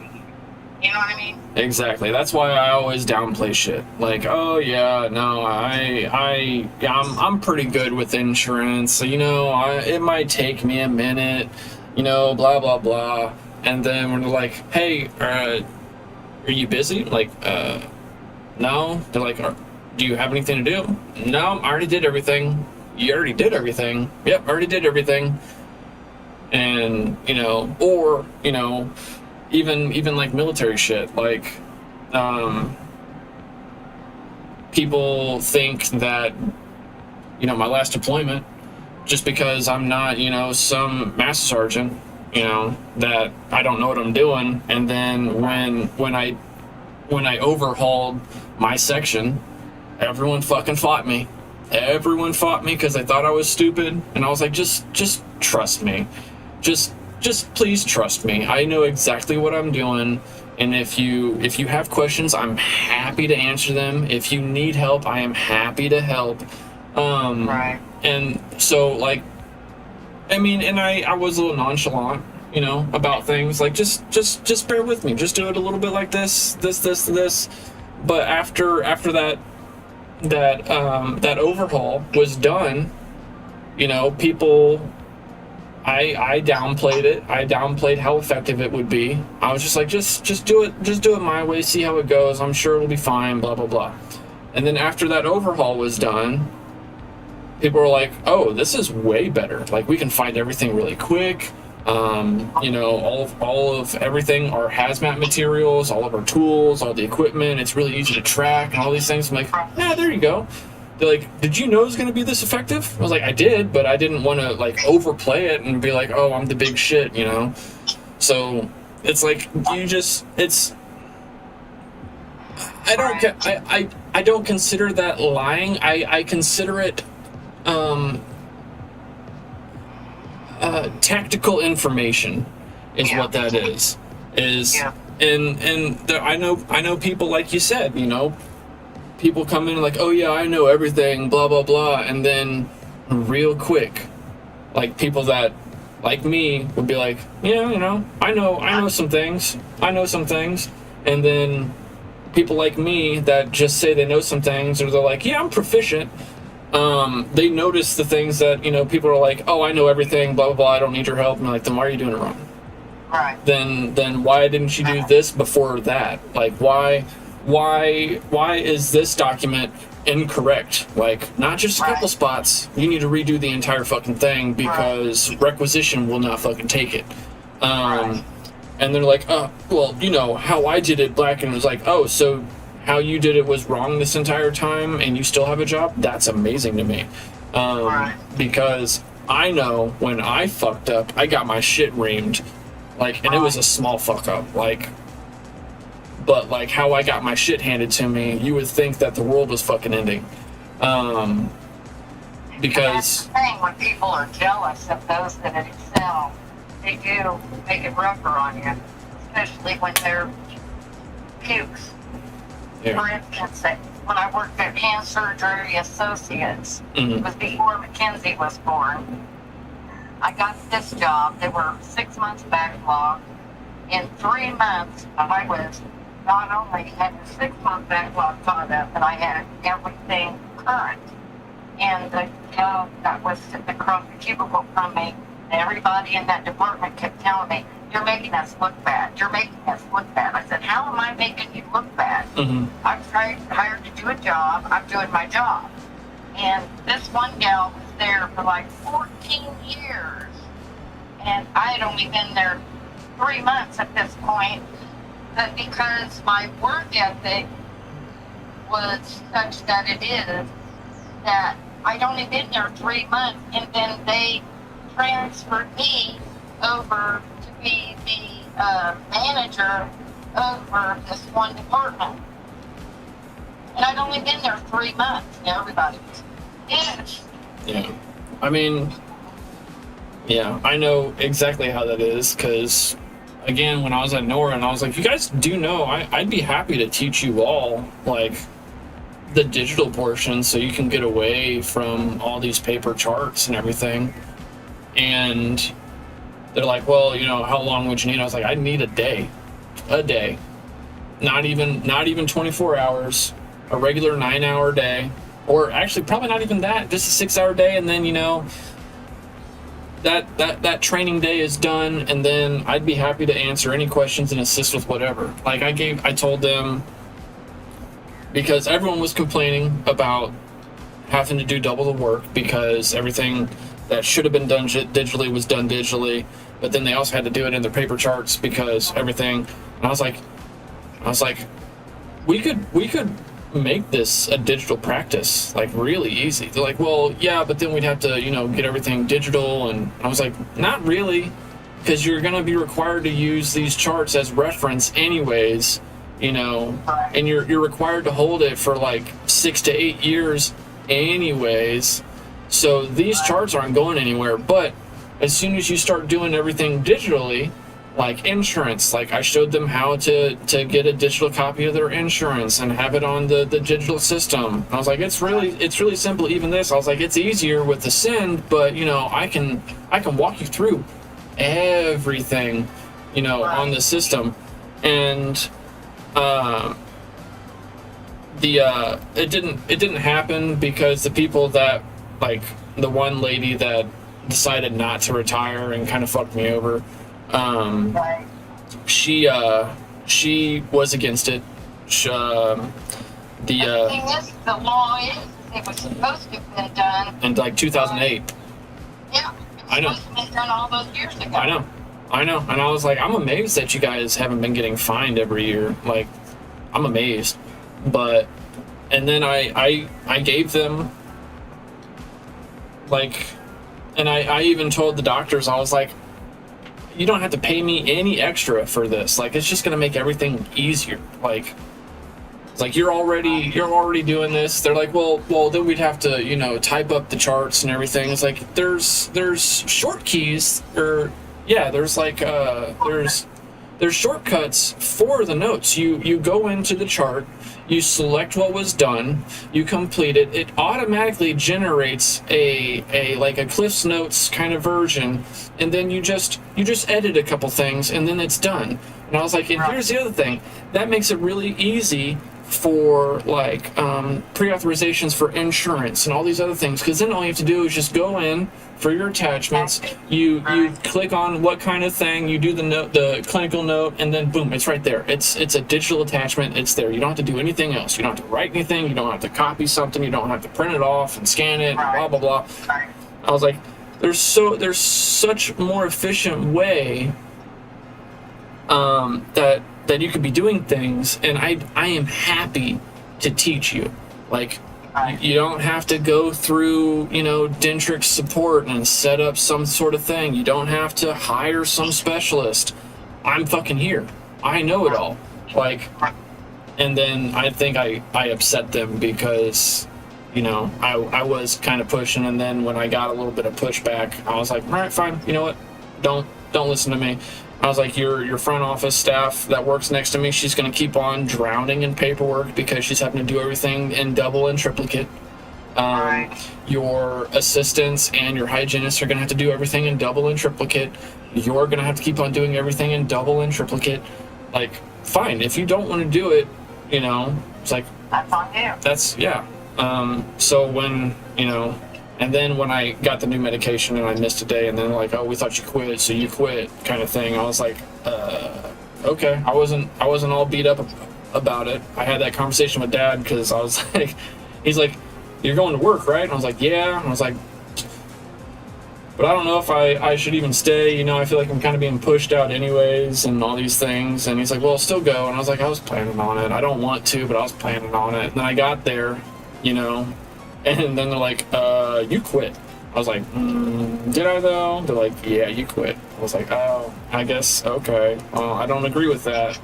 And they're like, well, you had the employee manual that you got day one, right? And I was like, no, I never got one of those.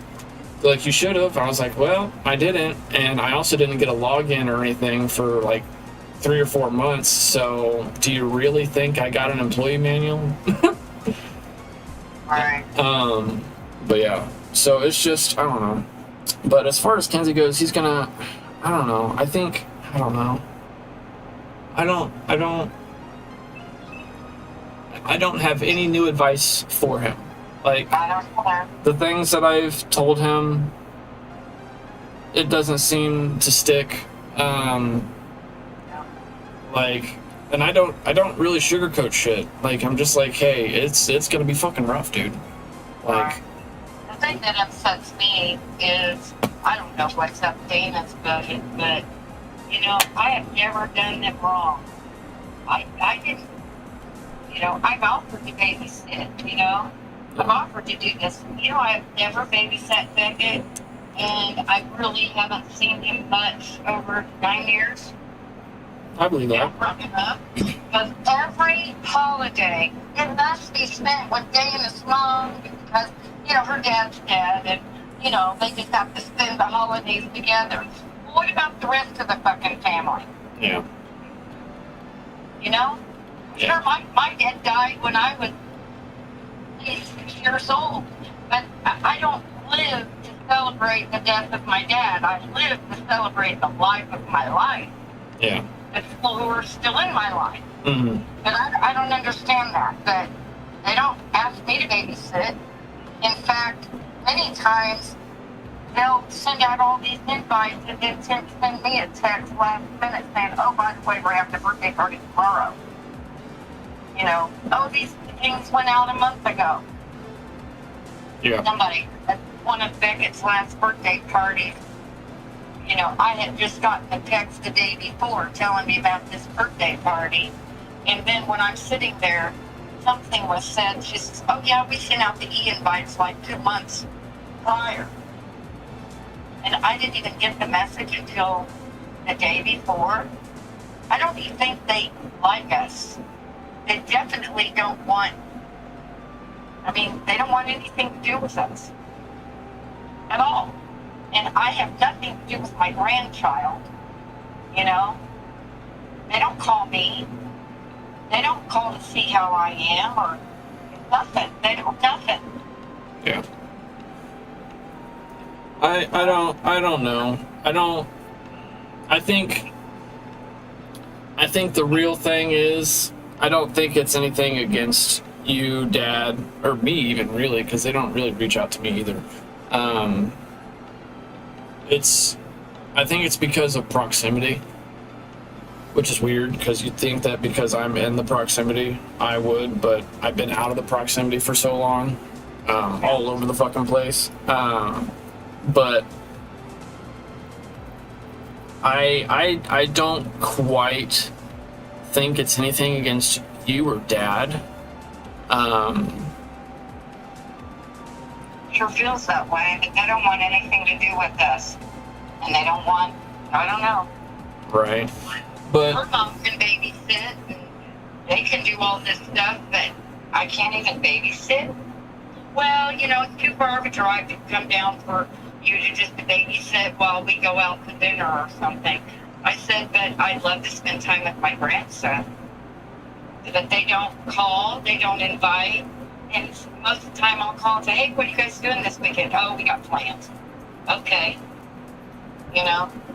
They just don't want anything to do with us. I don't think it's that. I think it falls to the laziness. So they don't want to take, I don't know how to say this without sounding like an ass. I'll go ahead and sound like an ass, I don't care. They don't want to put in more effort than they would have to if they just drove 30 minutes instead of an hour. They don't want to put in more effort than the bare minimum. They don't want to make plans that would, I guess, lock them in for something that takes them, you know, far away from home, and they have to spend a couple hours on the road and all this other shit. They don't want to inconvenience themselves, so they write it off as they don't want to inconvenience you. So I don't think it's anything against you or Dad. I think it is just a laziness issue. Yeah. Well, I've even told them when I think Indy had died, and I think Buddy, I don't know, they were between dogs. And I said, well, why don't you guys come up and spend the weekend? You don't have dogs to deal with or anything like that. So come up and spend the weekend. You can camp in the camper. We can spend the weekend. We'll see. Nothing. Next thing you know, they got dogs. You know, 2 dogs. First it was 1 dog, then it was 2 dogs. And then you tell them, well, you know, we're going to eat about 1, but come up about 11 so we can spend time. Then they come up at 2, and then they have to leave by 4 so they can be home long before dark. Now, like, so you drive 4 hours or 3 hours to spend 2 hours or less. I don't know. Makes no sense. I don't know. But that's definitely them. They ultimately refuse. They'll go to Joe's. You know, they'll post things where they're going down to Joe's and Cindy's, and it's funny because when I'm around, they're bitching about Joe and Cindy not calling or being part of their lives. But they do to me. They don't invite me. They don't invest in us. They don't invite us. They don't ask us. So I'm sure that when they're down there, all they're doing is dogging us.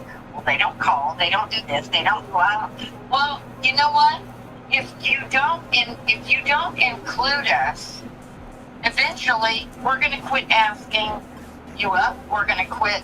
You know, when you give us a last minute invite, instead of everybody else 2 months notice, you're going to give us a last minute invite. It makes us not want to do anything. You know what I'm saying? Yeah. It's like you say that you want us to be part of your life, but you don't act like you want us to be part of your life. Now, Brock says, well, Dana doesn't even like her mom. Well, then why is it that her mom's over there all the time? You know? I don't know. Yeah. They don't like her, and she's invited all the time, then they must really can't stand me for us not to be invited at all.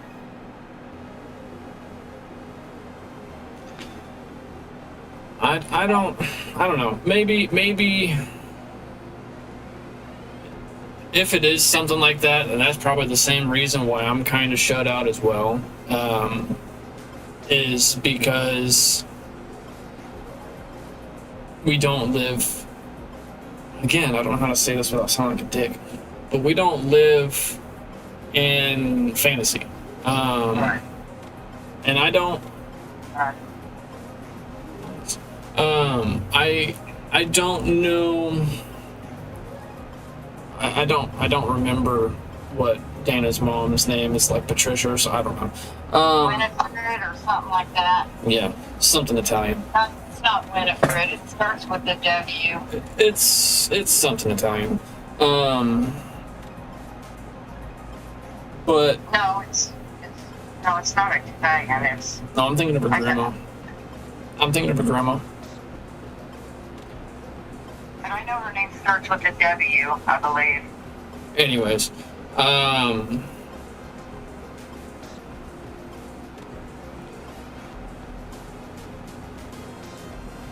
but I don't know. I feel like maybe her mom feeds into whatever. I don't know. Maybe they just, I don't know, don't ask questions, don't, whatever. Yeah.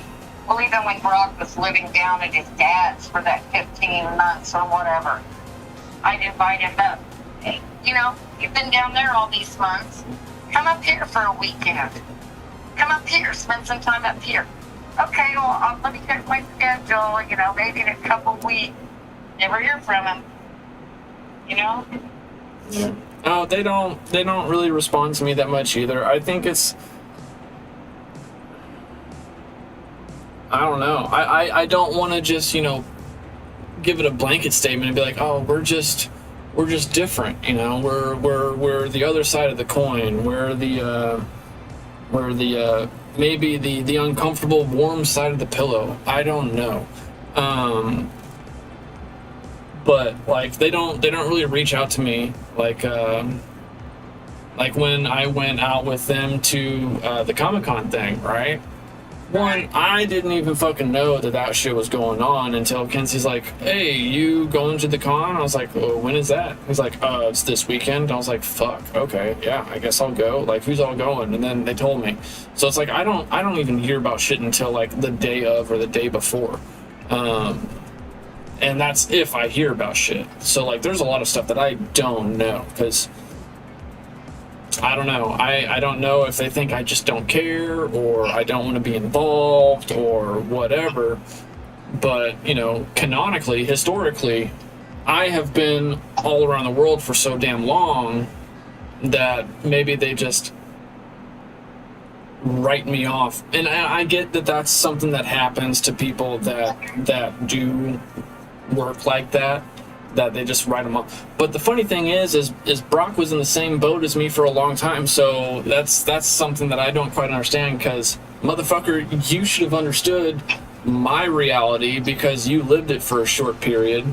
So it's like, maybe stay, I don't know, kind of connected, I don't know. So like, I'm always the one kind of reaching out, trying to get him to play something or whatever. Like, whenever he reaches out and he's like, hey, you should play this with us, you know, blah blah blah, I'll fight it for like a couple weeks. I'm like, I don't know, man, blah blah blah, and then I'll finally join and play with them, and then like, we're moving on to something different. I'm like, motherfucker, like I can't just buy a whole bunch of shit to fucking follow you to the edge of the earth, man. Like, I can't do it. Like, I don't have dual income. I don't have triple income. I don't have that shit. Like, I have my You a Broke Bitch fund. Huh? Are you going to do disability? I don't know. Like, I feel like it would kind of be a little pointless, especially with, you know, kind of what I've been looking into, you know. But I don't know. I might see about that, seeing as the military won't take me back. No one will take me. So, and that's probably why I just said, fuck it. I'll just stay in this window of fucking purgatory. But Well, I think you need to, though. That if you qualify for the one, it's going to be easier to qualify for the other. Might as well do it. Yeah, I submitted. Save money faster. Yeah, I submitted a I don't know what you would call it, like an assessment or whatever, and the people that took it, when they found out that because of my military shit that after I got out I had 100%, they're like, oh, well, they seemed kind of like excited, like kind of it was like a shoo-in thing, but I don't know, I haven't really followed. Then again, I haven't heard anything either, so it's just kind of like out of sight, out of mind kind of thing. But Yeah, but that would be an extra 3,000 dollars a month. I mean, yeah. But in order to maintain that, I wouldn't be able to do what I want to do. I mean, I guess I could, do that for a short period and then make sure everything's all hunky-dory. Well, I could pay off a lot of shit real fucking quick, though. Maybe I'll look in. Yeah. But yeah, as far as kind of being out of the loop on everything, I'm right there with you, Mom. I'm right there with you. They don't tell me shit until it's something that, like an afterthought. Like, oh, he might be interested in this. Oh, thanks for letting me fucking know. I may or may not have the time to fucking do that. Like, and I would have enjoyed it more if you fucking told me in advance. But now, so like even with the con thing, like they told me like the day before, right? And I was like, oh, okay, yeah, I'll definitely go, whatever. But I had fucking anxiety the entire fucking one. I don't do well in crowds. Right. And two, I felt super fucking rushed because, I just found out about this bitch the day before. So it's just, I don't know. It's just, I'm there with you. That's all I can say. It's like They took back it down to the zoo and to the aquarium and did all these fun things, and this is what I do. And they went to that evening, and they went to like a Christmas festival and pumpkin picnic and all this. It was an all-day event. Harriet was there. Harriet, that's her name. Not a W at all. It's an H. H, sorry. Harriet was there. They never invited us to go. I thought it would have been a fun day to do, but no, don't get invited. Where was it? They probably thought it would have been too far away. Like I said, They went to the Minneapolis Zoo, and then they went to the aquarium downtown, and then they went to some harvest festival up there in Noblesville. See, and I don't mean to detract from it, but I think that it lines up with my thought, right? So it's they don't want to feel like they are inconveniencing you with you having to travel so much, so they think to themselves that maybe, and instead of giving you the choice, right? They make the choice for you because they feel like it would be an inconvenience for them. So they don't want to put the inconvenience on you. It's a weird, I don't know if it's not a me millennial thing or Generation X, whatever the fuck we are. But it is definitely something that I feel like they adapted into, maybe grew into, I don't know, because for a long time all their friends and most of their family was relatively close. So I don't know. And I mean, even going back, before Dana, right? He wasn't super fucking chatty about shit. Like, we didn't know about a lot of stuff until like real fucking close to the time it happened, when he was with Amanda. Like, we didn't know shit. I know I didn't know shit. Like, he kept me out of the fucking loop, and, we were supposedly close or whatever. So I feel like over time, because we physically grew a distance, you know, that kind of, I don't know.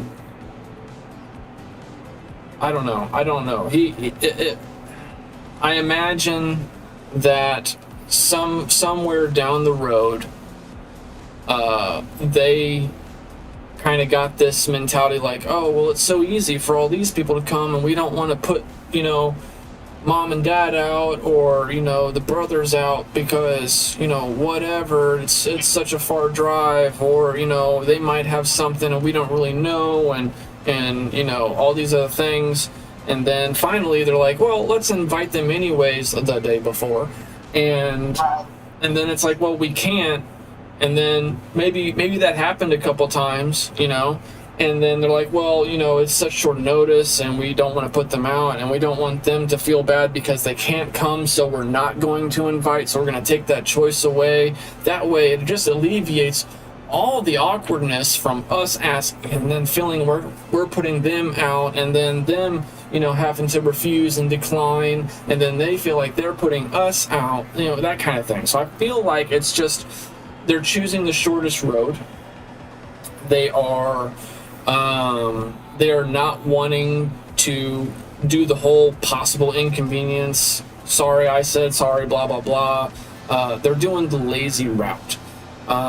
They're putting their own preferences, you know, before themselves, and then going, well, I wouldn't like this if, you know, I had to travel so far, and it's such short notice, and, you know, what if something, what if I have something going on that day or whatever. So it's just, I feel like that's more than likely the thing, and I'm not saying that to kind of take away from anything. I'm just saying, knowing them as well as I do, that's more than likely what it is, and it's nothing against you, Dad, or myself. Realistically, I don't think it's anything out of maliciousness. I don't think it's anything out of ill intent. I don't think it's anything personal. I feel like realistically it is how they think. So they don't want, because they automatically think of themselves first, right? How would that affect them? They don't want to inconvenience someone else because they believe it would inconvenience them, you know, just like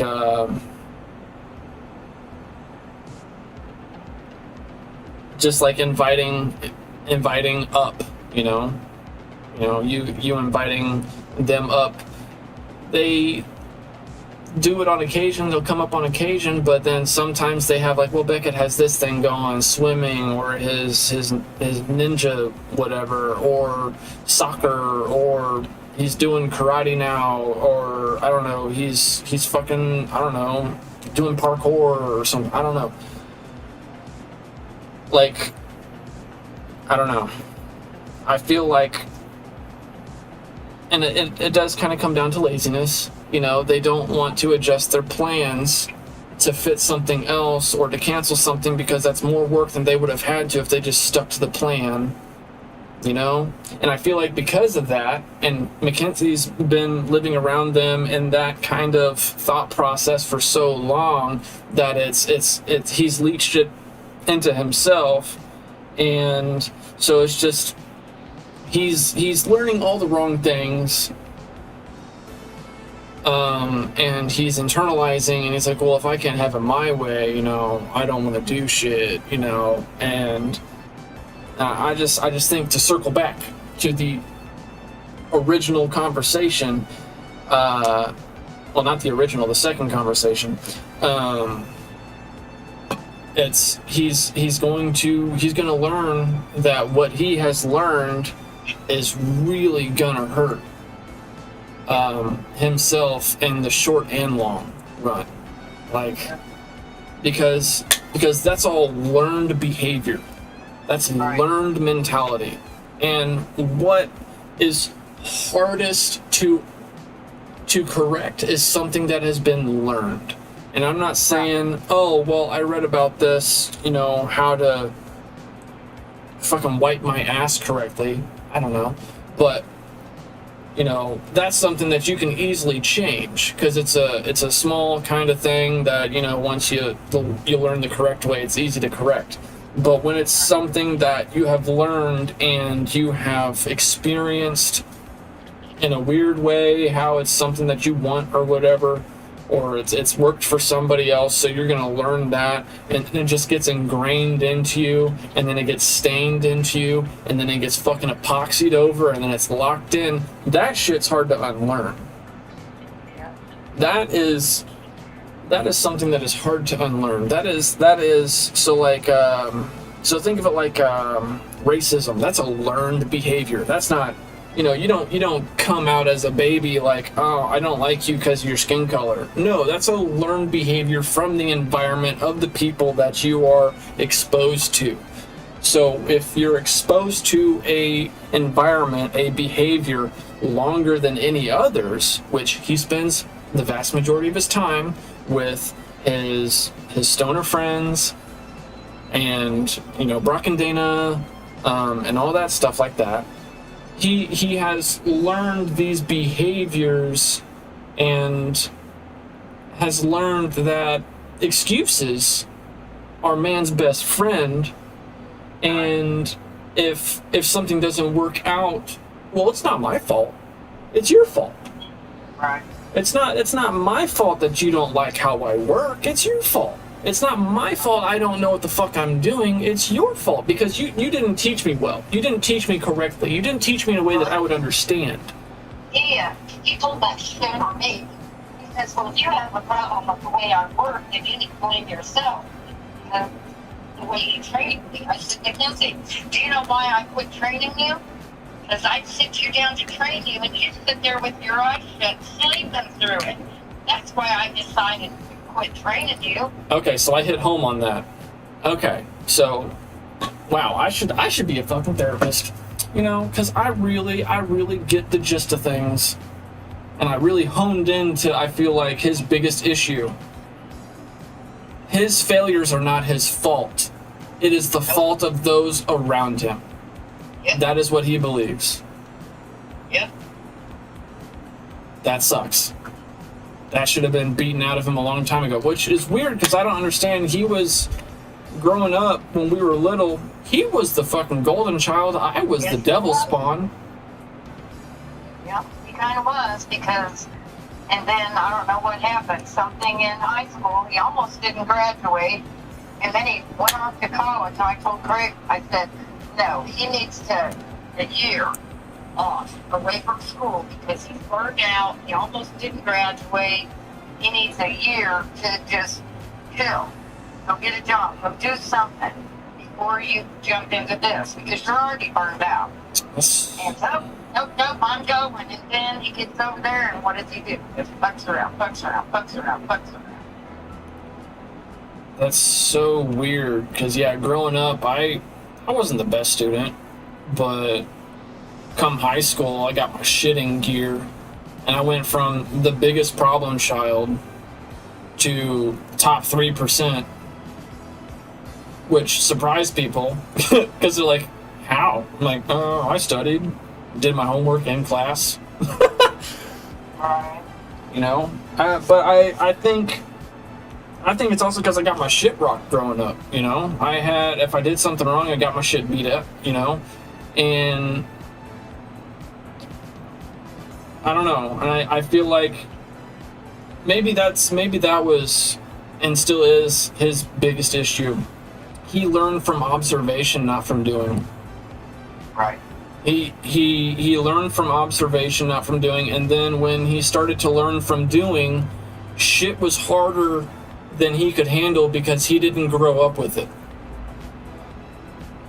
And I think it's strange because when he was in third grade, he was working at a 7th level. You know, he was always the over, you know, I don't know what happened to him.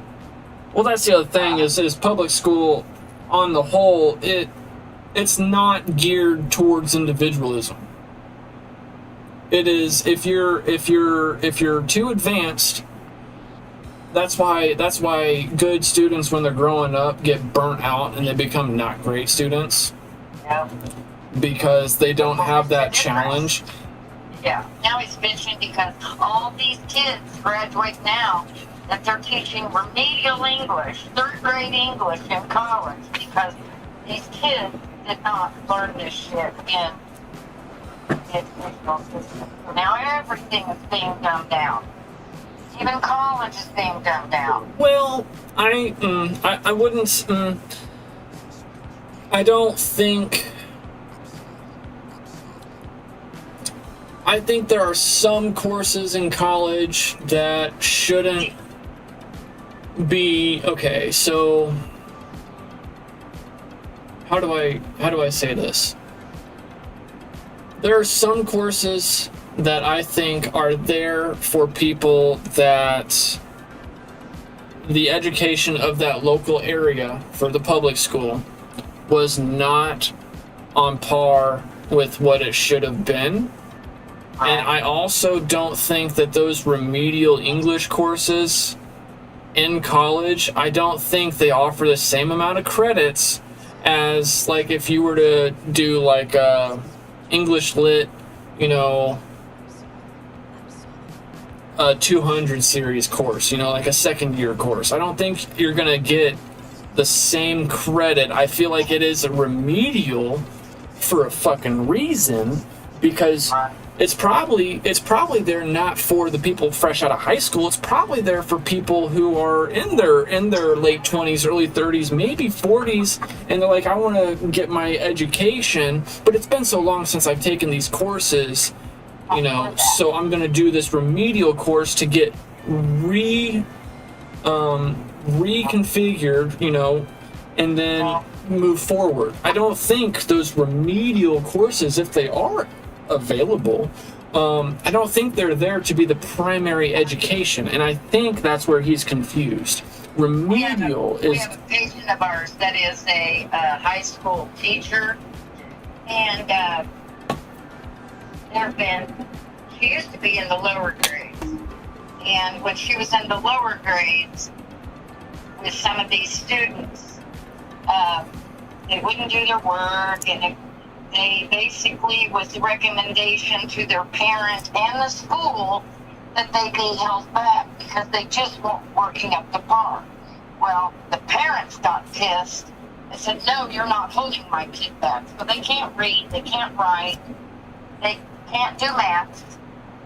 And now, she says, welcome to Real Talk, from the lower I guess. grades to the high school. Phone call with my mom is going a little bit longer than anticipated. As a high school teacher. But there's real things. And she says, and they still couldn't read, they still couldn't write. And she was the one that was telling us that now you have these kids that didn't do their work, they weren't progressing in high school, because of the No Kid Left Behind Act that George Bush put in, that they got passed whether they deserved to be passed or not. They got their diploma whether they deserved that diploma or not. In fact, she says one of her students, after they had graduated high school, they didn't qualify for college, so they went out to get jobs, and then they couldn't hold down jobs because they couldn't do the work and didn't they couldn't read, write, or do math. So a lot of these the students decided that they were going to sue the school because they didn't get the education that they needed. So then when the school, when it got to the attorneys, whatever, and the school presented evidence that it was recommended that the kids be held back because they weren't progressing, that the parents bitched and made the school go ahead and pass their kid. So this one couple girls, they tried to sue the school. They didn't win their case because the school had set meticulous records stating that these should have been held back. Mm-hmm. And the parents demanded that they be passed regardless of their grade. So they ended up graduating, the lawsuit got thrown out because the school proved that they tried to hold them back in elementary school to get them up to par, and the parents said no. And then with this No Kid Left Behind, they had to pass them, whether they deserved it or not. They got their diploma, whether they deserved it or not. And so then, when they lost the lawsuit against the school, the kids then turned around and sued their parents because their parents didn't want their kids left behind, and so they stunted their own education, and they fucking won. Wow. The lawsuit against their parents. See, yeah. I think the No Kids Left Behind thing, it realistically, if people think things through, right? Mm-hmm. There are some jobs, starting out jobs, that requires a diploma. Okay. Nowadays, some just require a GED, but a diploma. And then, so I think, and I could be wrong on this, but the No Kid Left Behind was more like I want to say it may have been something geared towards more to the military, because enlisted, they don't really care what your high school transcript looks like. You have a GED or diploma, cool, we'll take you as long as you don't have any sort of serious mental illnesses and stuff like that. And then, the military, they don't require you to know advanced math and shit. If they require you to know advanced math and shit, they're either going to teach it to you or you're not going to qualify for the job, because they're going to give everyone the same test. You're going to test into certain things, and then if you didn't do well in school, well maybe you're more of a hands-on thing. Guess what? You can get into maintenance. Hey, guess what? You can get into physical training, or you can do these sorts of things. You can shoot a gun, right? You can aim and pull a trigger. We'll teach you how to take it apart, clean it, put it back together, and then shoot down the range. You can tell who's an enemy and who's not, right? Oh, you're fine. Well, you weren't left behind. Guess what? The military also won't leave you behind. You know what I'm saying? So maybe that's what that was really for. And a lot of people didn't. Bastardized education system where if you didn't, it's kind of like everybody gets a participation trophy because we don't want to hurt the feelings of those who lost. Kind of the same thing that they did in the education system. Well, we can't hold anybody back. We can't, make them look bad. We're just going to pass them because, whatever. Right, but also people don't recognize every action has a consequence. Yes. Every action. So if you don't do well in school, you're not going to go to college. Right. And if you don't go to college, well, you're not going to get a degree. So you're not going to get those high-paying jobs that require a degree.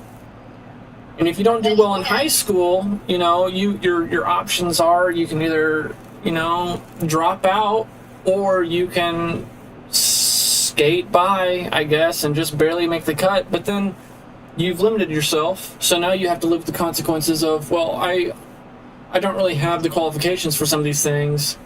Yeah. Which really does, bottom line, makes me think that it was more to churn out more people. If they don't want to, if they don't want to study, the military will give them a job.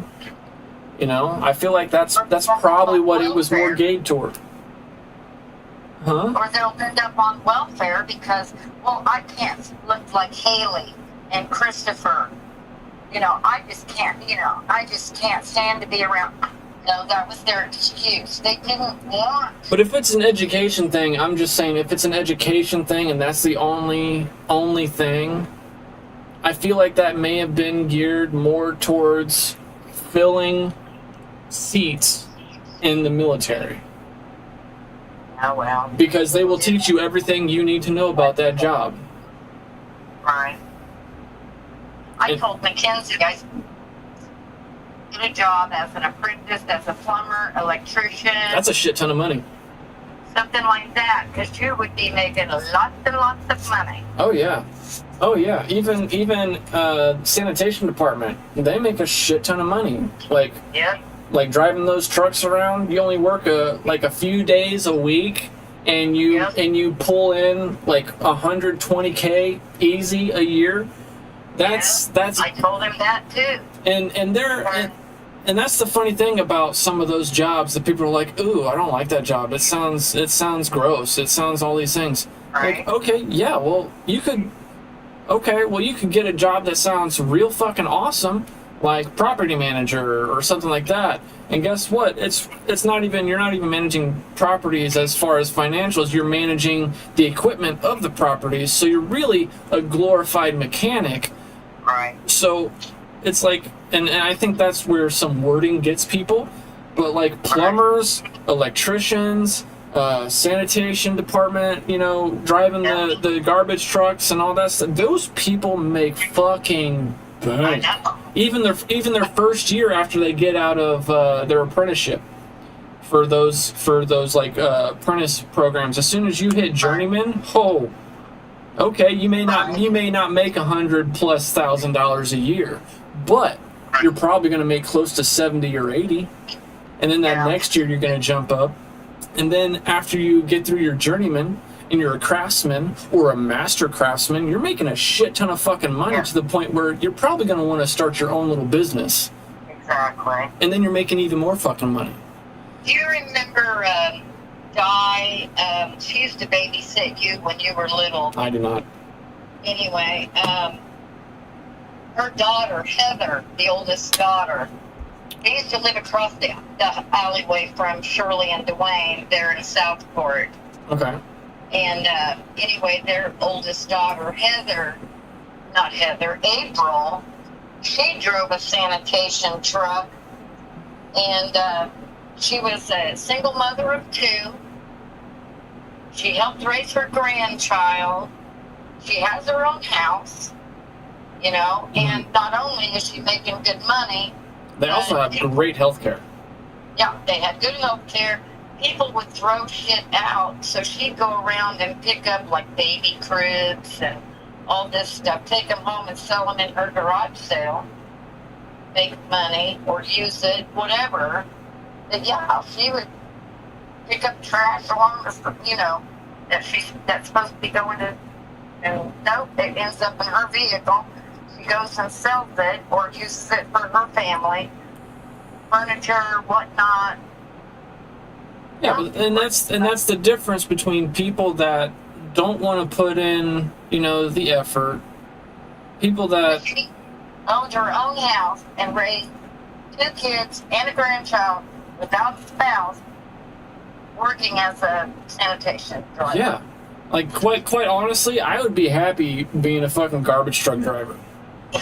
Like, oh, you stink when you get home, take a shower. Okay, Right. You're gonna work 3 days a week and make $100K+ a year, Yeah. and that's the bare fucking minimum. That's the bare. Who's the garbage truck driver that we know that does the area around you and Dad? He makes like not quite 200K, but he's up there. Which girl?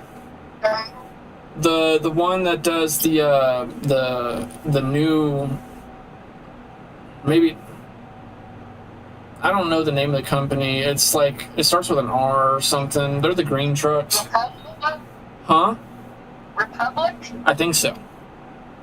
I think Yeah, that's who April drove for is Republic. yeah. I think he said, if I remember correctly, and people that work those jobs, they are humble.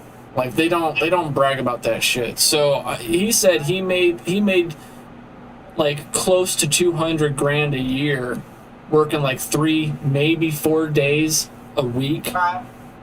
Which, and those people that do those jobs, because they're not glorious jobs. No, they're not. Like you'll smell like ass when you get home, but you strip your clothes, you put that shit in the wash, you take a shower, you get into clean clothes. No one knows. No one knows. Exactly. No one's the wiser. But when he said he made around 200K in a year, I believe him. He probably makes more than that, and he's been doing it for like 6 years. Wow. He's. Well, I know Heather's done it this year. God, you make about as much as a doctor doing that shit. Less. Well, they make more than we make. I am. 200,000 is more than we make. Yeah. But Heather's been, April's been doing it since, I don't know, 20 something years old. She just put in 30 years. She can retire with just after 30 years. But she's like, well, I'm only in my 50s now. Yeah. So, yeah, I can work for another 20 years, build that pension up, still make good money over the next 20 years, and then when she retires in 10, 15, 20 years, if she wants to buy a bigger house. Her house is paid for, but she wants a brand new house. Yeah. So she's going to get a brand new house, work to have it paid off, so when she is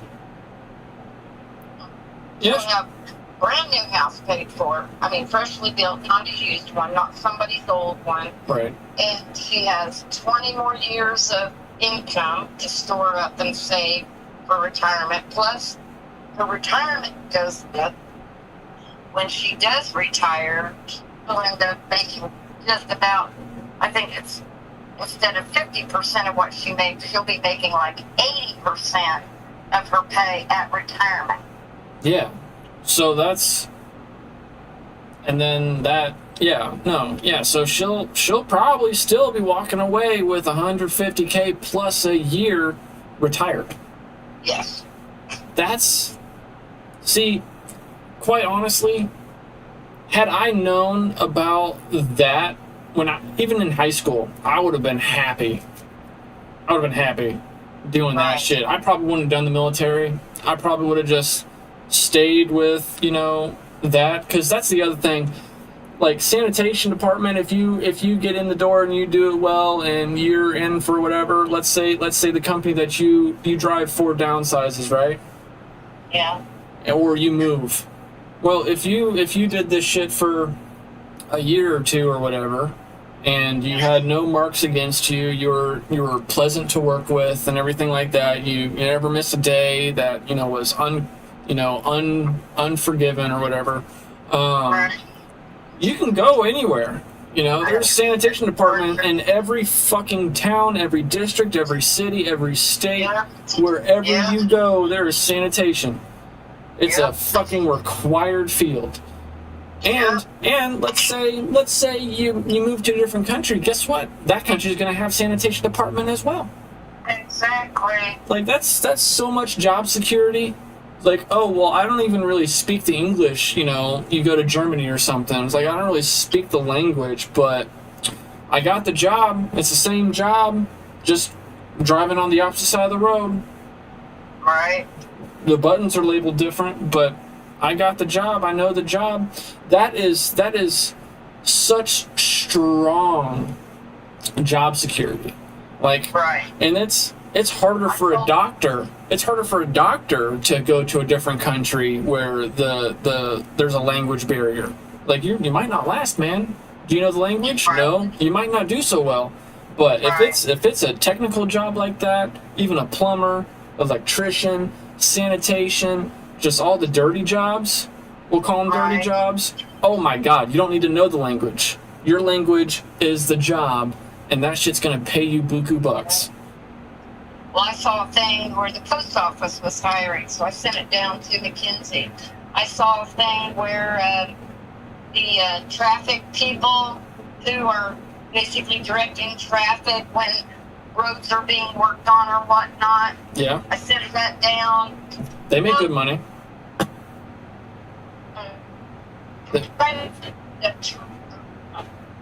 Sorry, you're breaking up. What? I can't.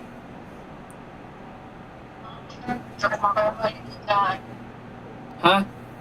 You were breaking up. Okay, hang on. this isn't the right charger. My phone's about ready to die. All right. Well, we can talk. We can talk more later. But yeah, those dirty jobs. I've been telling him, go try this, go try that. No. I would have. One of the things that Kenzie said when he was arguing with me, Craig made a comment. He says, dude, you know what? The way you like to argue, you'd make a good attorney. Yeah, but he has to go to school for that shit. Yeah, he has to go to school for that. Now he's talking, well, maybe I'll just, go to school and go to become an attorney. Then he's going to go to the military to be a JAG officer. And I'm thinking, nope. First of all, by the time he gets out of school, he's already beyond the age gap. He's beyond the point of no return. I told him. Yep. Told him. And what else? And I said, well, here's the thing. The way you argue, it's not going to be acceptable in a court setting. Nope.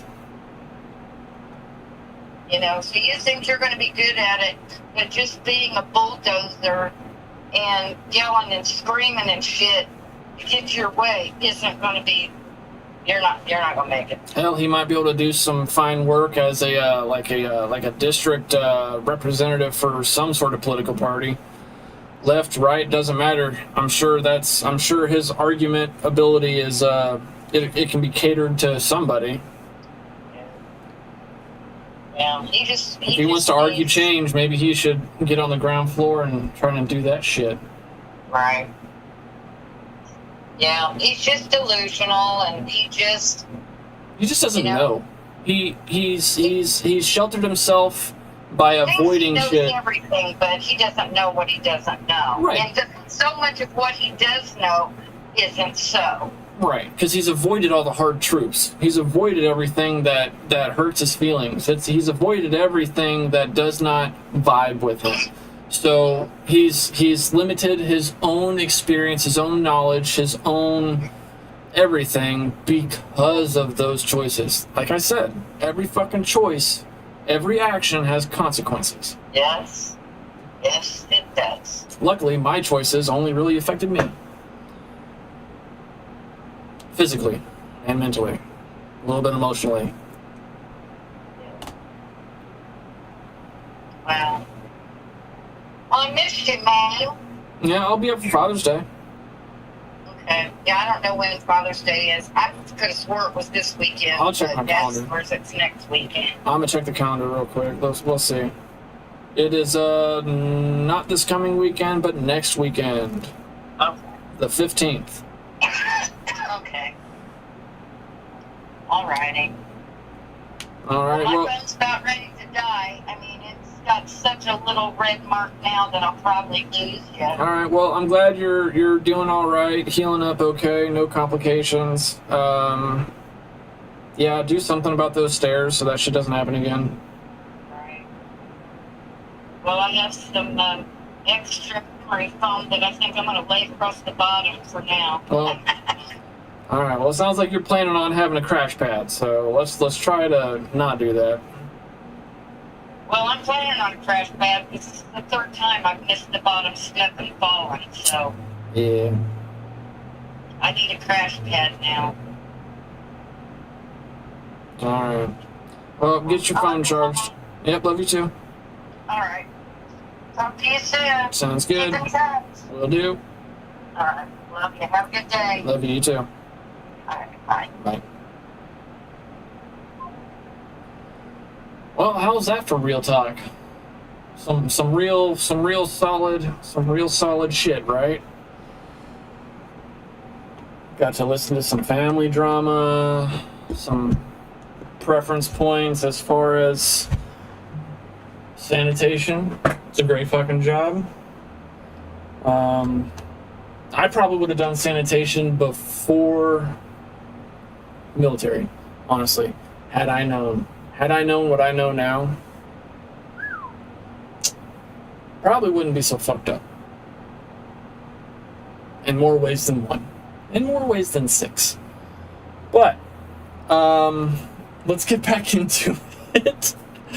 That was a lot. That was a lot. A lot to unpack. A lot to pack. Yeah. Let's have some fun now, shall we?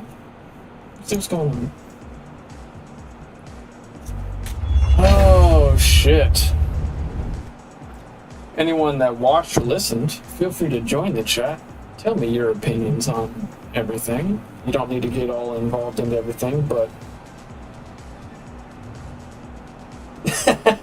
you definitely know a lot more about me, in my opinions. Oh my god, my shit's all locked up. But yeah, good shit, right? Yeah, let's get right into it. I have no fucking idea. But yeah, if you have a job that you don't fucking care about, and you have the opportunity to get into sanitation, that is some good fucking money. Good fucking money. Like I said, you work 3-4 days a week. It could be more, depending on routes and like larger metropolitan areas, more time needed. But the more time you work, the more money you make. So it's holy shit. The guy that I talked about that I know of, he has 3 different routes. So he works 3 days a week, and he pulls around $200K a year doing sanitation. That's nuts. He's been doing it for, I said 6 years, but I think he's been doing it for a bit longer than that. But yeah, he last I talked to him, he said he loves his job. Loves it. And he does exactly what I said, because you stink after. He goes home at the end of the day, gets out of his clothes, puts it in the wash, showers, and then goes about his fucking day. So, it's a good deal. It's a good deal. I'd fucking take it if I could. But I enlisted. I got my shit beat up. Now I'm a little fucking cuckoo for Cocoa Puffs, you know what I'm saying? Oh. Holy fuck. Like, damn.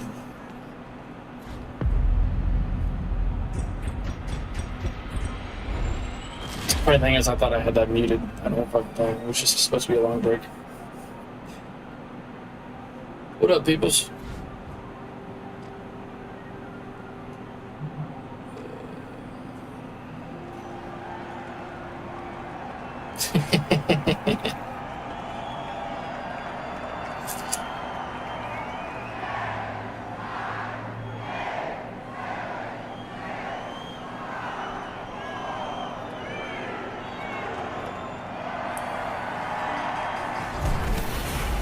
Get ready to roll the dice, viewers. Our contestants are about to light up the Las Vegas Strip with high-octane action. All right, the Kingfish, the Tough Shells, the Big Splash, and finally, the Shock and Awe. All right, it's showtime. I didn't get the folks. memo, guys.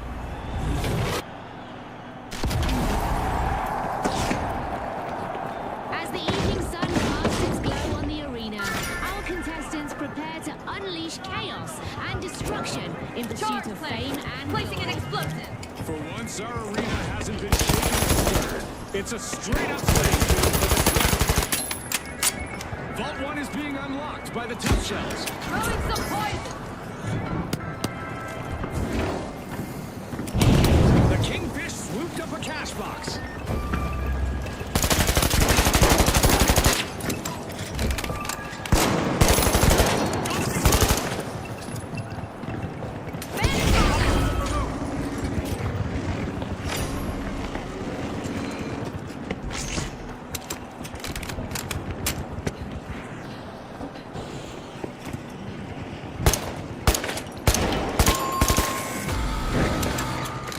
There's our first team wipe, and it's not a pretty one.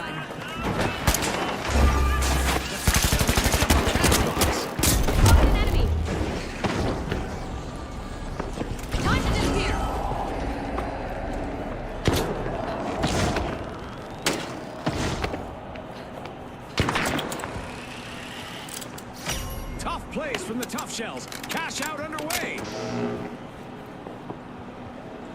Pouring cold water on the big splash didn't scare them off. Team respawned.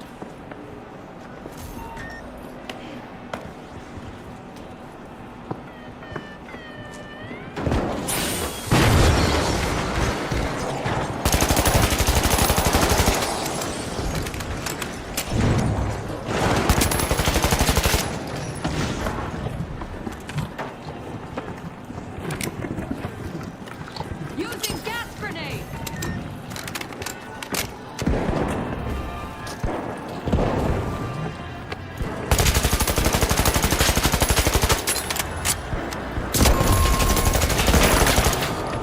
I guess lightning does strike more than once another team wipe for the Ah, fucking sniper got me. I'm reloading. Fire.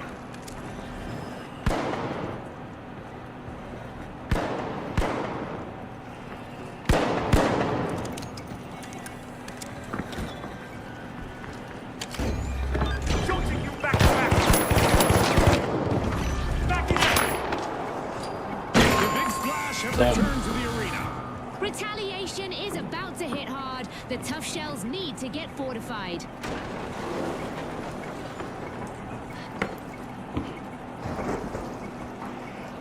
Twin? Twinsy?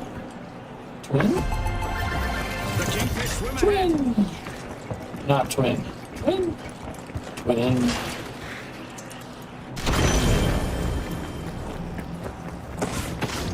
Target vault 3. Obviously. I'm funny. Charge the The cash out Kingfish are safe. trying to rule the waters, unlocking Vault 3.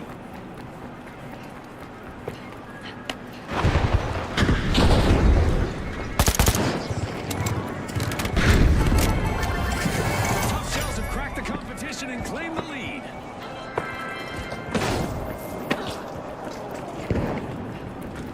And there's another vault available for our category team. A contestant is on an elimination streak. Disappear. God damn. Unlocked with a shock and awe. Another team wipe.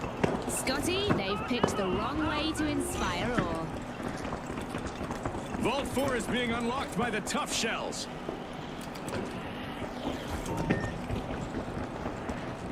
We're gonna get third partied if we go for C.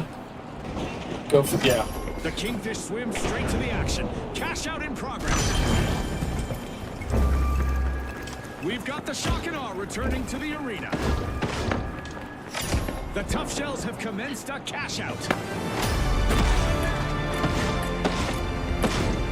The midpoint is here, and the stakes are climbing higher. The stakes couldn't be higher.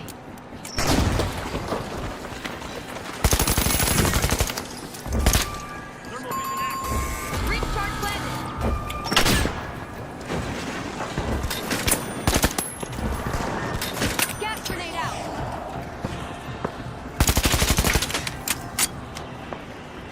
Fantastic steal by the shock and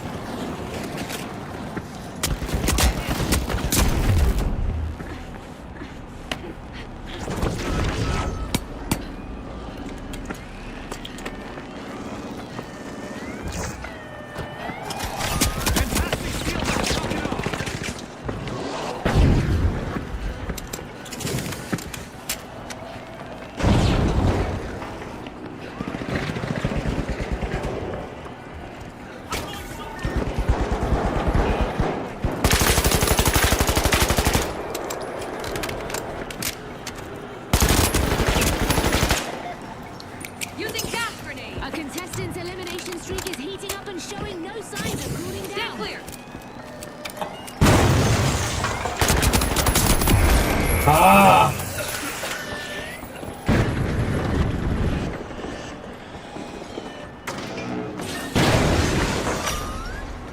The big splash are in hot water. They've got to cool things down. More shock and less awe as the shock and awe get hit by another team wipe. That'll be a shock to their system.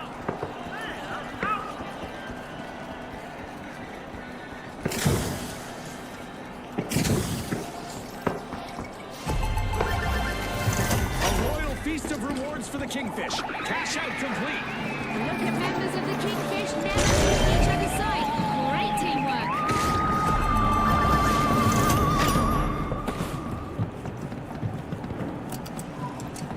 Time to gear up for a close encounter with combat.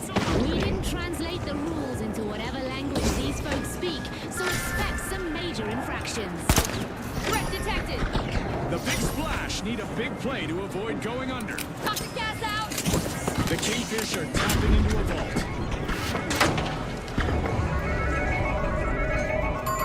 Ready to detonate. Go! Move to cash out B! The shock and awe picked up a cash box.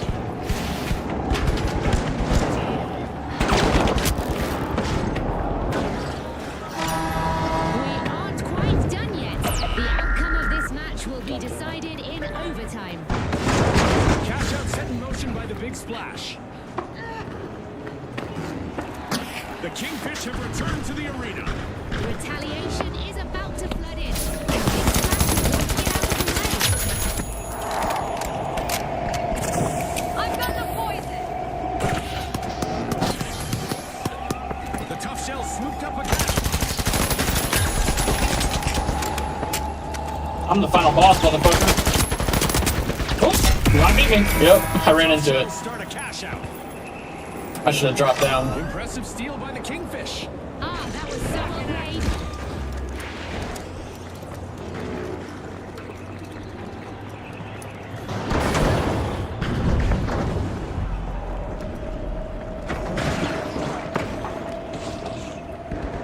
Oh, baby. Environment hack!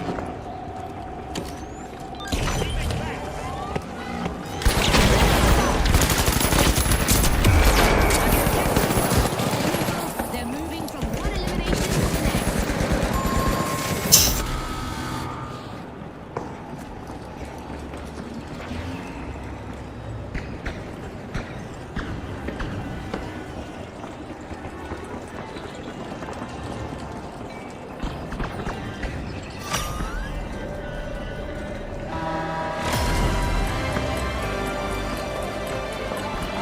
A contestant is really cutting through the competition.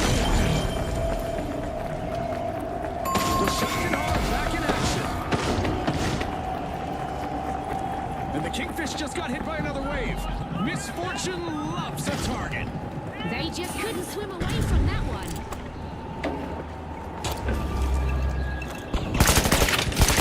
30 seconds to go, folks. Let's see who can rise to the occasion.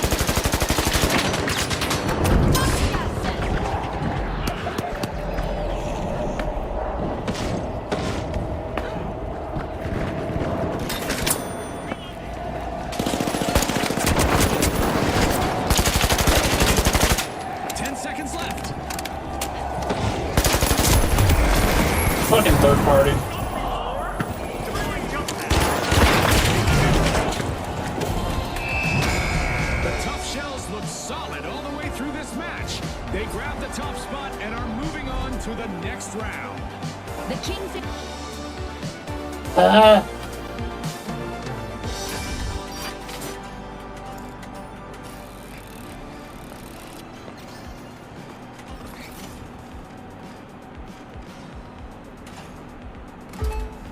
What is this?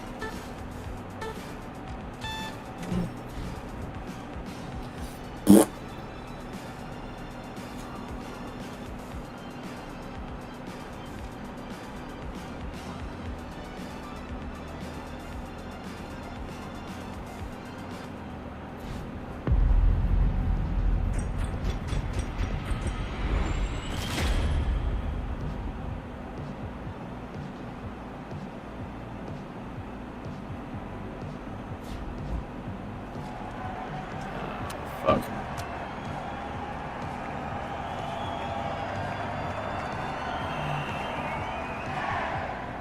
He looks like Ken Kaneki.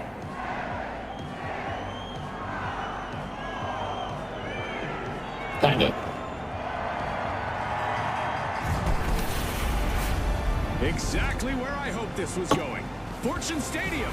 Our sponsors have gone all out to make sure our viewers are in for a real treat. Here we go. The Vogues, the Tough Shells, the Boundless, and finally, the Retros. Get ready for a wild ride.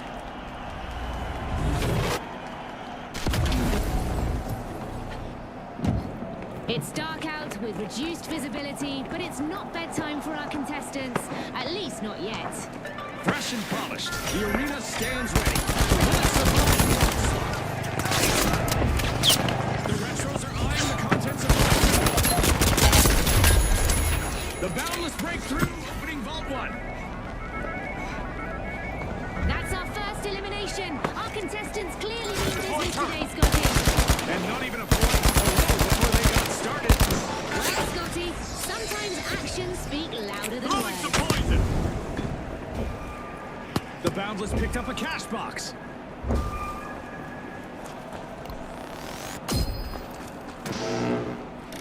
The Retros are getting us started with some good old-fashioned fun. First cash out underway.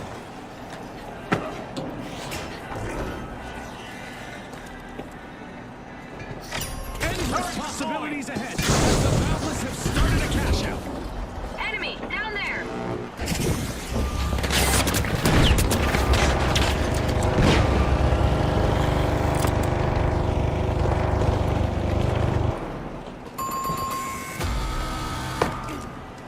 We've got our first team wipe. Things are heating up.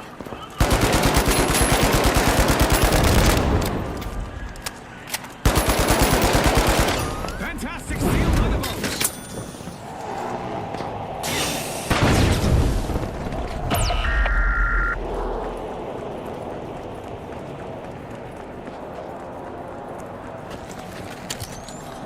After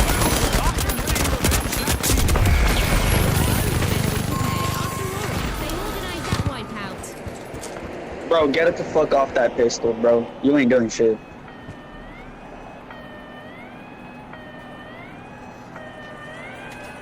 Impressive steal by the Tough Shells. Wow, that was a bold play.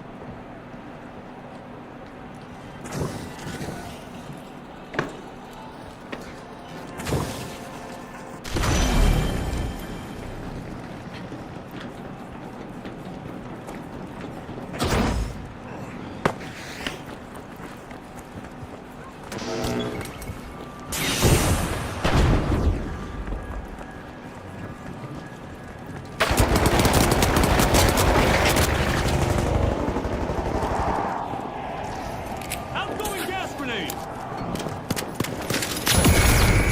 I did not just get fucking. A contestant is collecting eliminations one after another.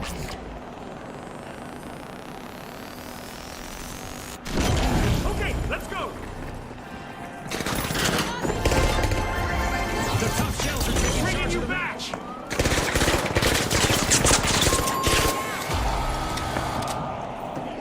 The Tough Shells will need to try again. Team wiped. They tried to climb up the competition, but ended up getting shut. Let's move to Vault 4! Impressive focus from the Vogues there. And they stole that with confidence earlier.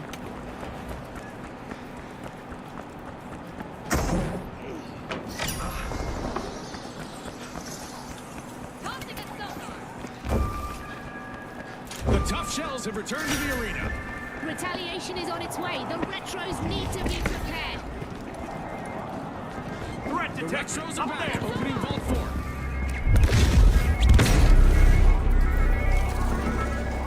Guardian turret active. Tossing a sonar! What a gas! Gas line deployed. Go! The Retros grabbed a cash box.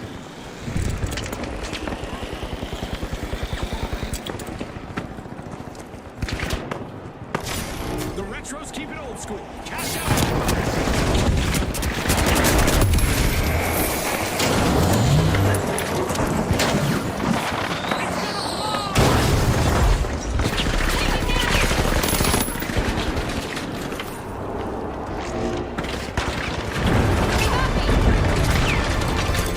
As we cross the midway mark, there's no telling how this will play out. I can feel the energy in the air, Scotty. This is going to be unforgettable.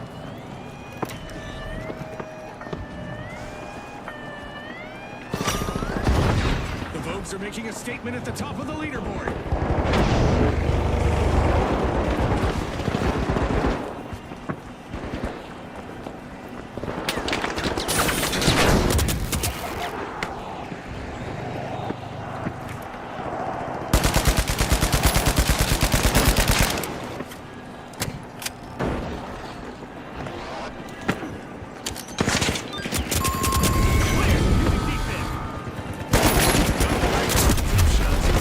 Got the shit. Somebody just soften them up, Scotty. Behind you.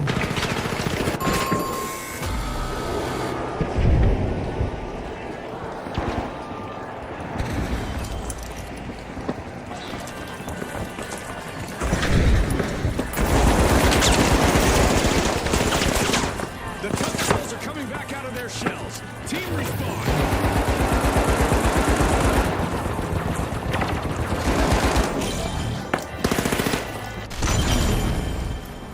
Vault 3 is being pierced by the tough shells. Cash out C, let's go.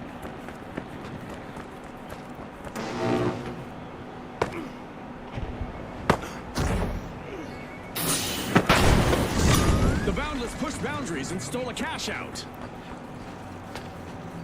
Why The are you tough guys? shells got the cash box.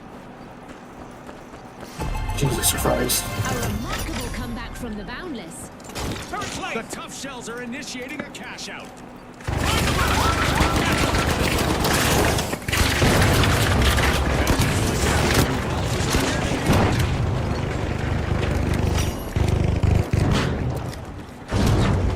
With buildings literally falling down around them, our contestants will need to be confident in themselves and in their training. Who says virtual worlds can't be dangerous? The Boundless are tapping into a vault. Go in for a steal on C, now.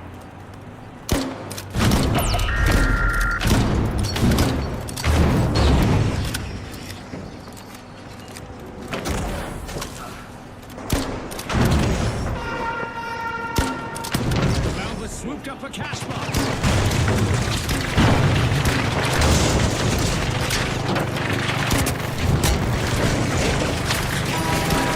Grab your snacks and stay put. Overtime means the match just got longer. Isaac Newton would not be happy with this. Everything from contestants to grenades are going to move differently.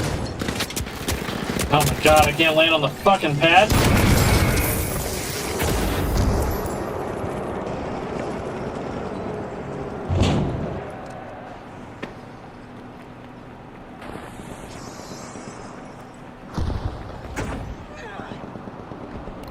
Reviving! Cover me!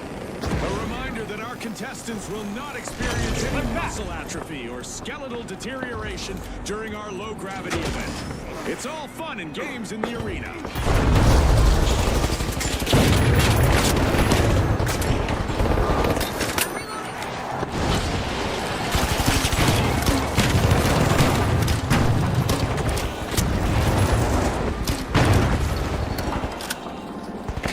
Using gas grenade.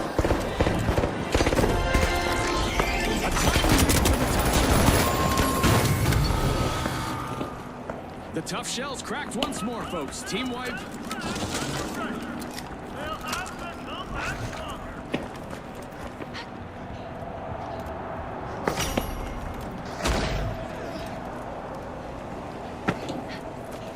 Go for a steal on B.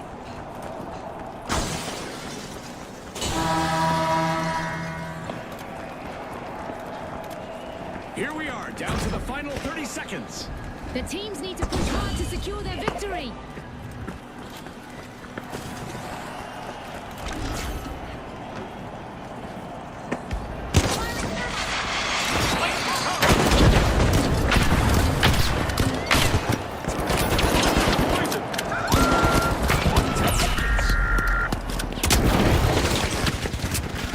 God damn it.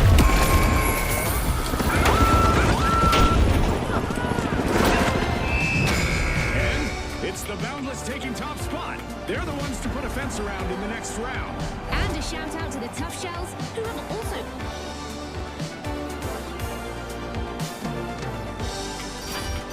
Oh, that was atrocious. Actually.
Oh shit. It's Sultan. What up, what up, what up? What up, man?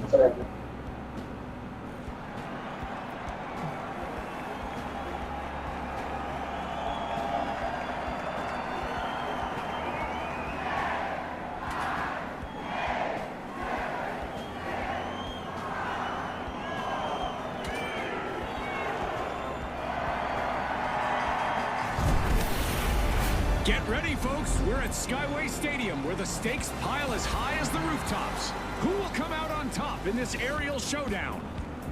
Now, the Boundless, the Tough Shells, the Ultra Rares, and finally, the Shock. And they are off.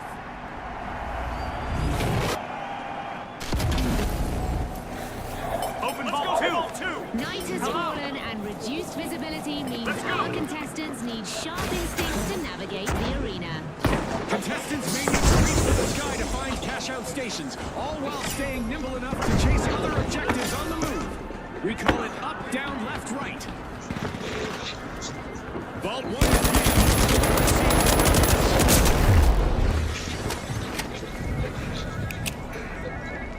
Toxic gas out.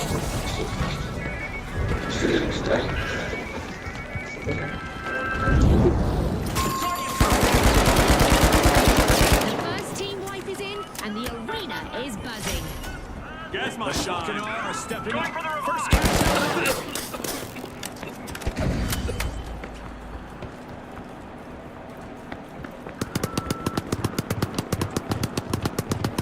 Go get him, go get him, go get him. Taking damage. Soldiers here. Gotta reload. The Ultra Rares have respawned. Let's see how they bounce back. Let's hope they can avoid any awkward moments this time. The Boundless are making moves. Cash out started.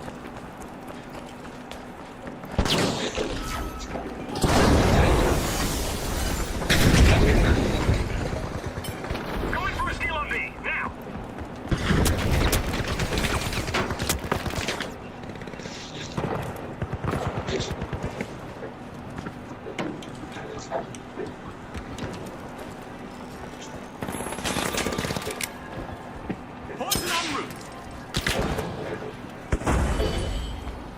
Deploying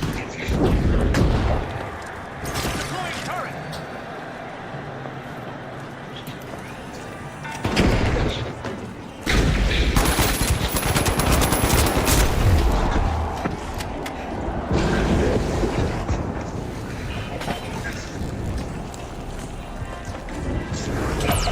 Get the fuck out of Takedowns.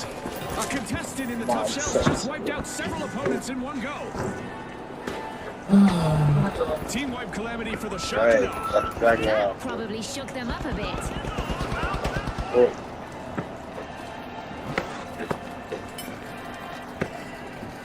Yeah.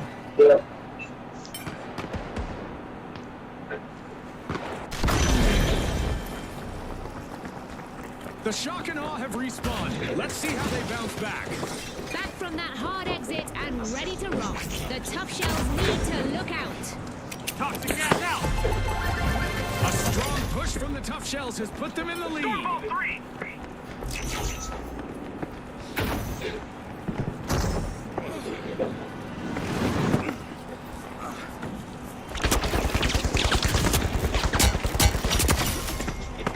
The shock and awe stone the ground, opening vault 3. The boundless completed a cash out.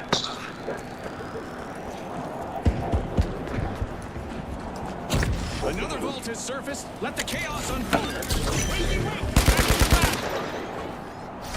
The shock and awe are making waves as they gain ground.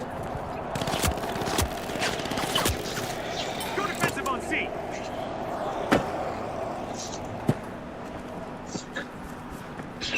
Talk about having a trick up your shell. The tough shells steal a cash out.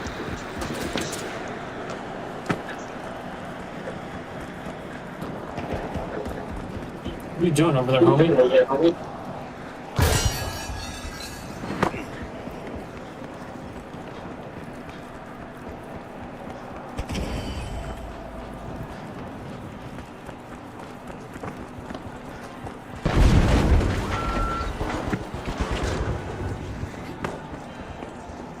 Placing a turret. Stay close to each other, team. Going for a steal on C now.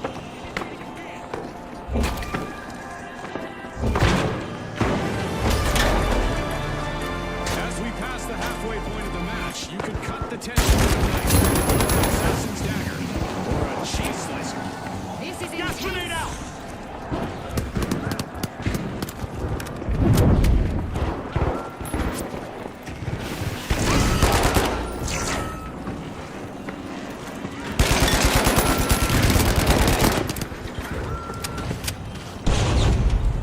Setting a mine. Dang it.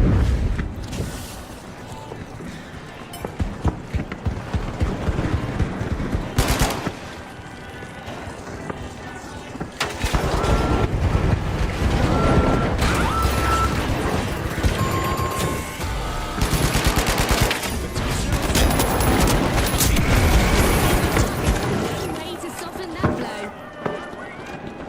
Vault 4 is being unlocked by the ultra rares.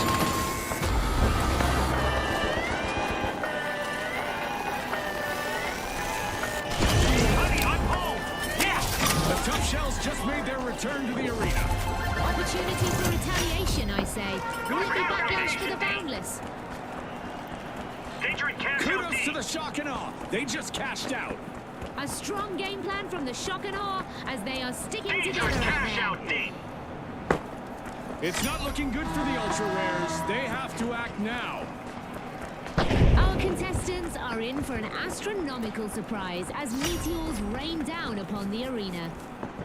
Cash out in progress. The ultra rares are making it happen. The boundless are opening a vault.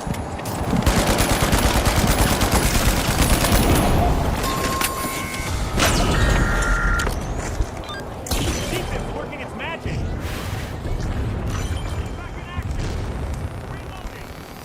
I once stood where these players are, and the passion and precision here made the game legendary for me. Your passion for the game shines through, Scotty. This is such a great match. We're at the end of this game show event. What a Enemy spectacle! spotted up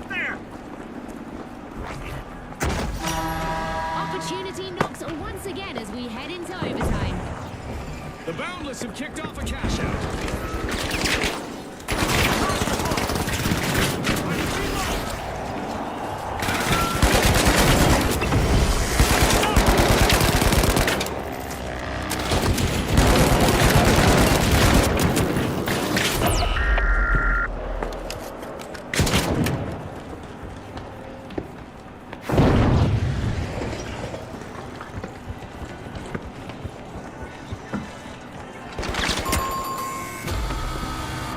Shucks, another raw deal for the... Bullshit, dude. Yeah, you missed that hit. That's what it was. I did hit him. Oh, you good? We got it. We still good. We still good. The Tough Shells are re-entering the arena.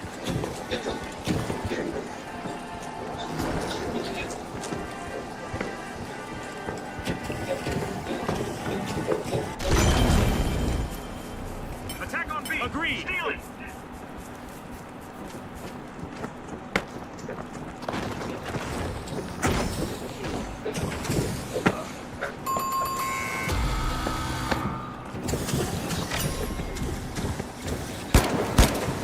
Money may not grow on trees, but a new vault just appeared in the arena.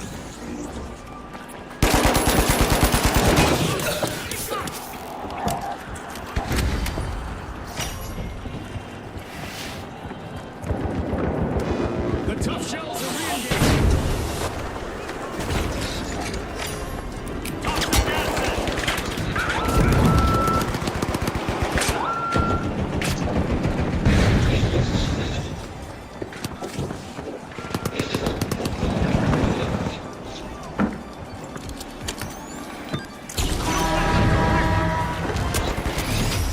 A round full of delightful destruction. Congratulations to the Boundless on their first place finish. That's close. Definitely the team to beat in the next round. And let's not forget to mention the Shock and Awe, who also qualified.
All right, the Boundless, the Jet Setters, the High Notes, and finally, the Shock and Awe. Focus, folks, focus. We're back and buzzing for round two. Head to Vault 1. Warm evening colors in the sky can only mean one thing: magic hour with good visibility in the arena. As of now, the arena is spotless, but that is about to change. dynamic move here. Opening Vault 1. God, fucking. There's no turning back now. Our first elimination has kicked the match into high gear. That's the finals for you, folks. Exactly, and it's why we love this show. Anything can happen.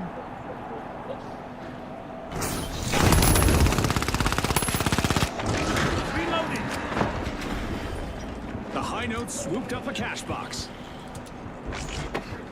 Gonna revive! Cover me! The first team wipe has happened. That's gotta hurt.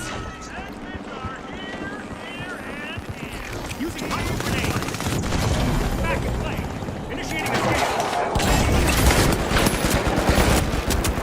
Deploying turret! Toxic gas in!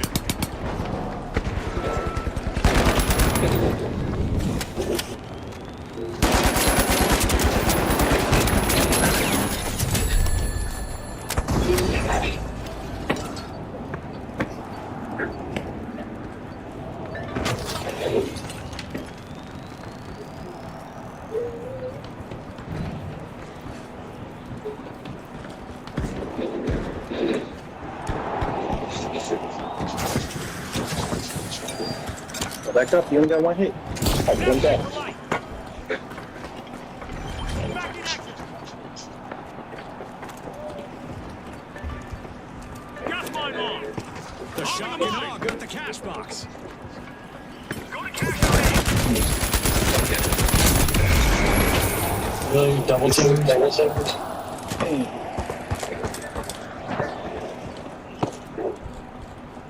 Time to disappear!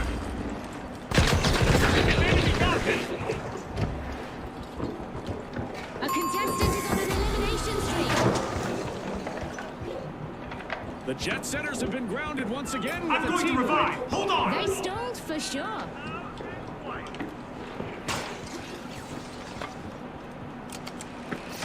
Cash out fired up by the Boundless. Things are heating up. I'm reviving! Little green man touched me. Okay, let's go! We've got the jet setters returning to the arena. After that earlier altercation, the high notes should probably stay on high alert.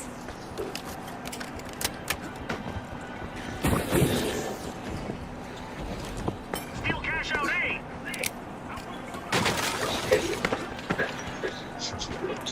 Gas grenade out!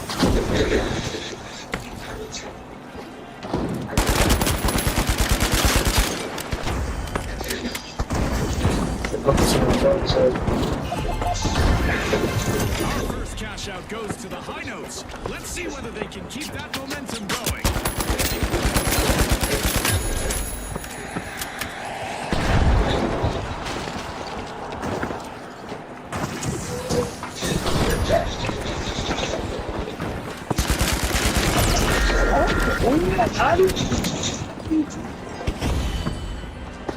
Stuck. Jolting you back to action!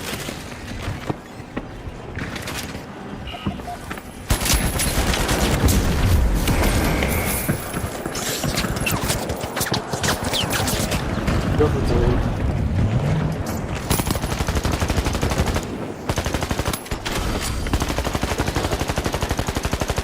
You know, he was right in front of you. Yeah, he went to your left and you turned right. The high notes will need to try again. Team white. They lost their rhythm and they paid for it.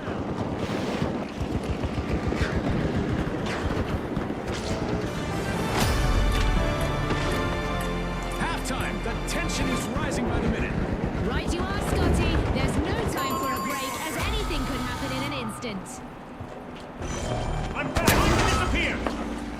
The high notes are re-entering the arena. Revenge could be in the cards. Boundless. Back in play! The Boundless have done it. Cash out successfully completed. That teamwork from the Boundless. It's like they're reading each other's minds. The are falling behind. They must pick things up now. The high notes are prying into Vault 3.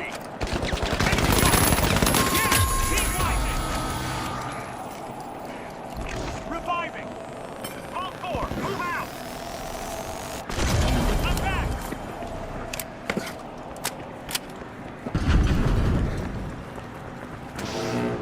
high notes grabbed a cash box.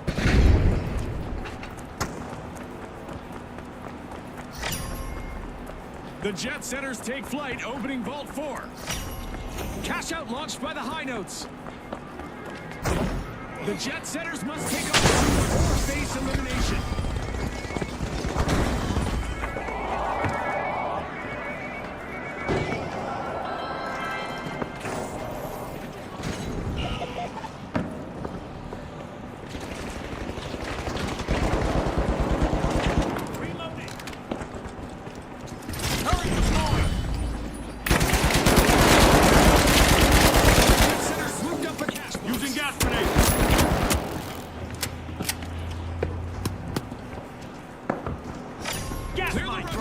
Right there, I'm right there, I'm right there. Don't worry about that. Help me up.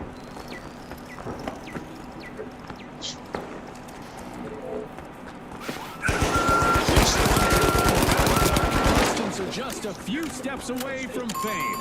Only if you can drive past all the hazards in this arena. It's not easy, that's for sure. Reloading. Another falter for the high notes, folks. They'll have to start again. They were out of tune with success, Scotty. Shock and awe are under pressure.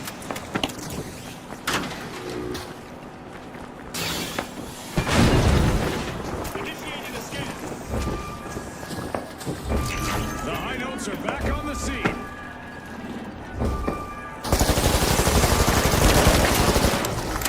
Gotta reload.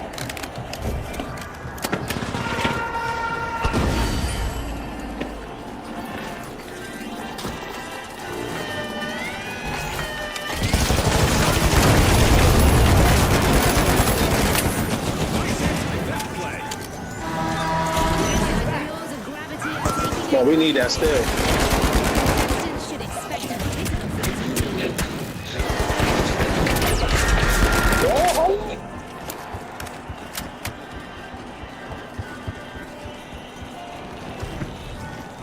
Special delivery! Toxic trap.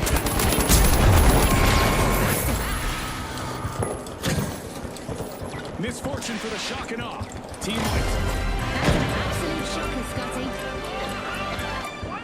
Only a minute left for our contestants to show the world what they're made of. Scotty, hope you're not feeling the pressure more than our contestants. We continue with our low-gravity event, which June tells me has not led to any revisions to the standard model of physics. Thanks for that, June. The finish line is near. Only 30 seconds left. The clock is ticking and the teams need to step up. The jet setters are cleared for victory. Cash out complete. Move to cash out A.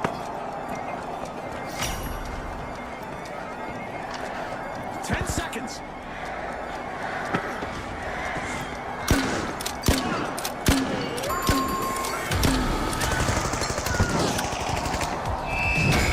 Well, the Boundless are the team to beat as we catapult into the final round. And the jet setters are soaring into the two-team clash with them.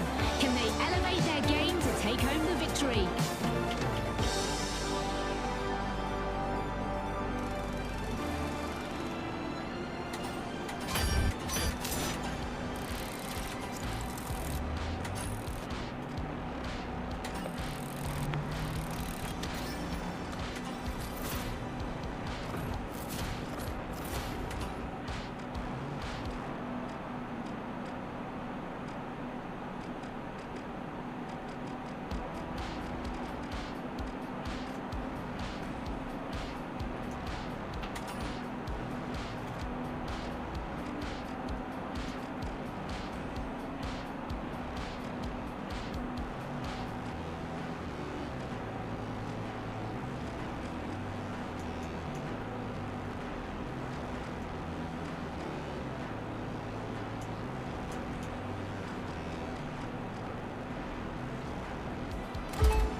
lumberjack.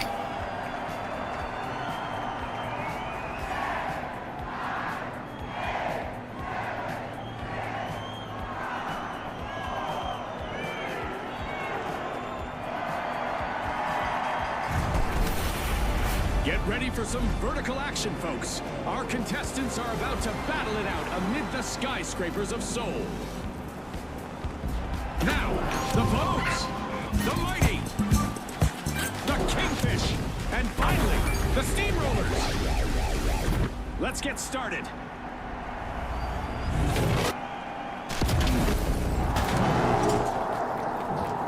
A sun-kissed day with great visibility in the arena. Let's hope our contestants show us something new under the sun. For now, the arena is in perfect condition, like a blank canvas waiting for the chaos of competition. Vogue's getting ready to pile into Vault 2. That's our first elimination.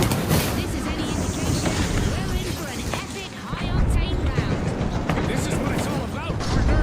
Couldn't agree more, Scotty.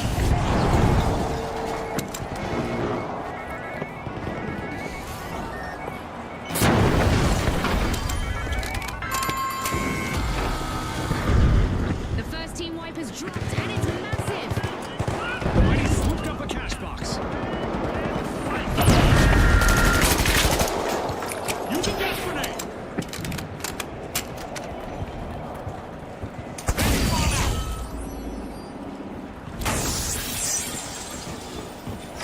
A decisive move by the Vogues. First cash out started.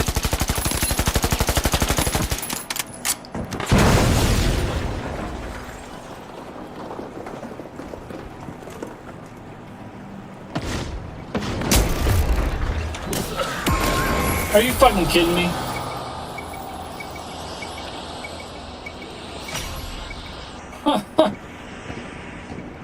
All the mines.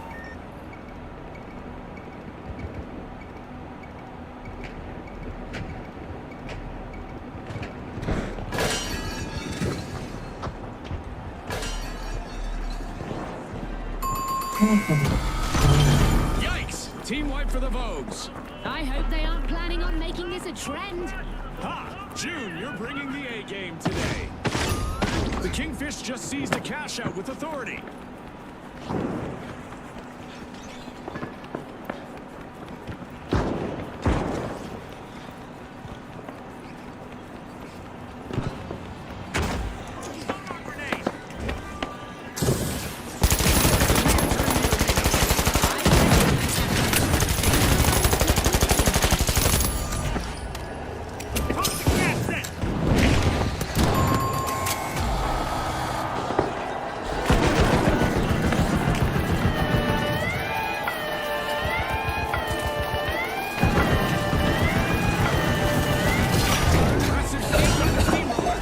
Aggressive and impressive.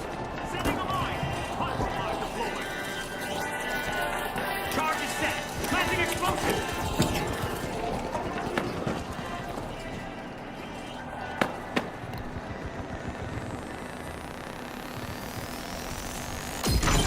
Back in place.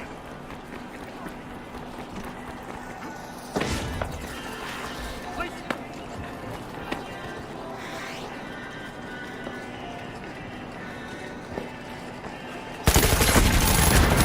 Stopping the steamrollers now. They fought back. I'm going up there. Gas set! Shields up. Oh boy, the Vogues will strut their stuff on the sidelines for a bit. Another team wipe. That's not a trend that I recommend our contestants follow.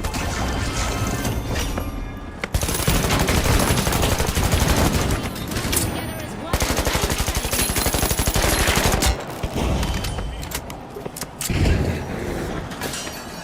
There's a fresh vault up for grabs. The tension is rising.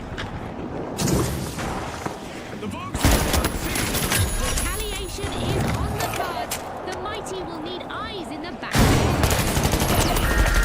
The Vogues are opening vault 3.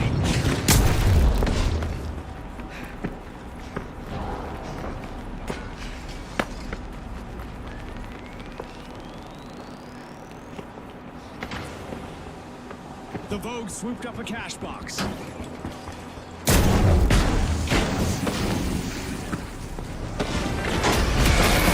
Couldn't get the. We're only halfway in, but the drama. That shotgun has so much fucking range. Holy Every shit. second feels like a lifetime, Scotty, and I love it. The steamrollers get flattened once more. Bad luck. They were on the wrong side of that leveling.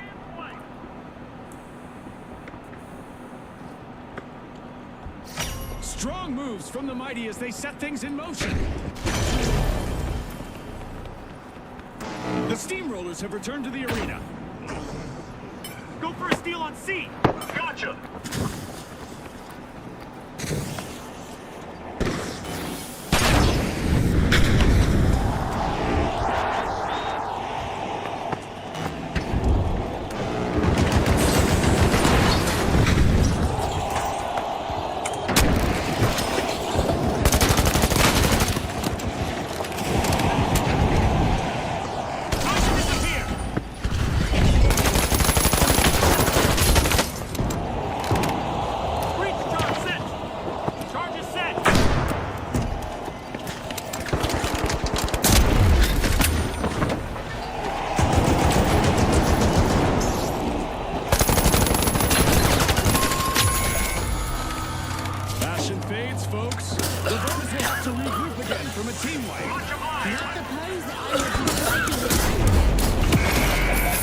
Damn it.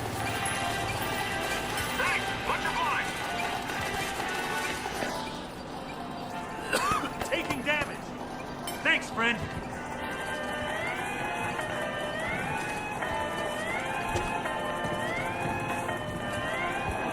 Keep your eyes on the steamrollers. What a steal.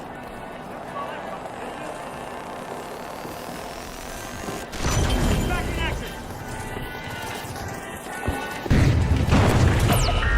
I've got the poison.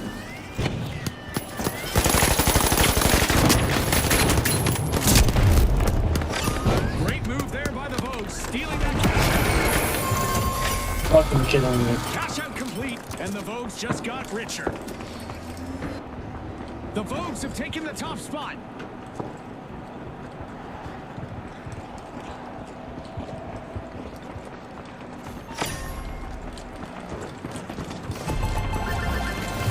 Nothing can stop the mighty.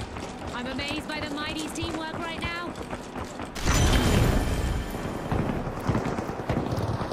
An excellent economic forecast in the arena as we've got a new vault.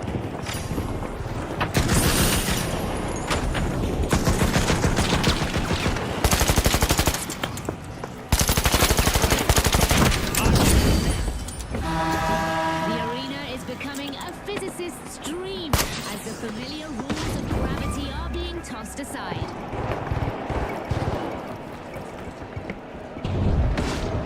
The Vogue swooped up a cash box.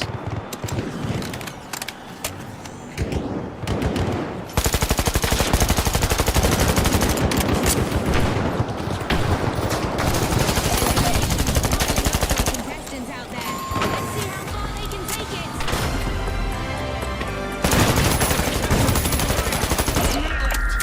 This is the final sprint. The mighty will need to try again. Team wiped. Scotty, someone meddled with their might. Our contestants are probably contemplating a track and field career, at least in high jump, as our low-gravity event continues. Only 30 seconds left. Reach charge Every planted. second matters now. Explosives It's deployed. crunch time. Drilling into a vault. It's the steamrollers.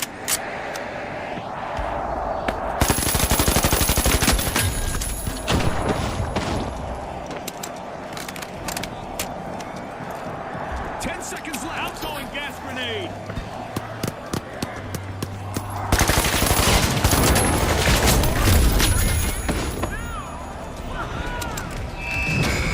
The mighty scored a mighty round for the win. They'll be the ones to topple in the next match. Also qualifying are the Vogues. They proved their mettle by finishing second.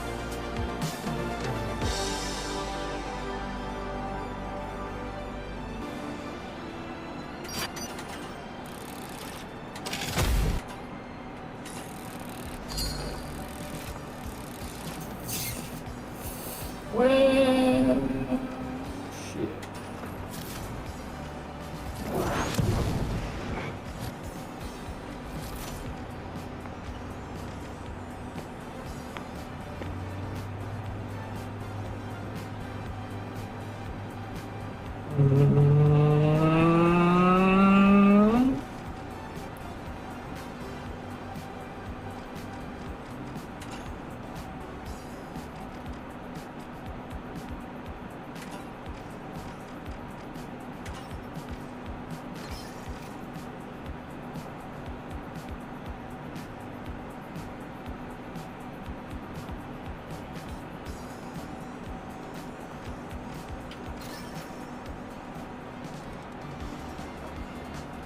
Alright, I'm gonna do a couple of these, and then I'm gonna call her a day for a minute.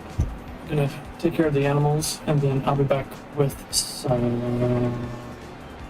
I don't know.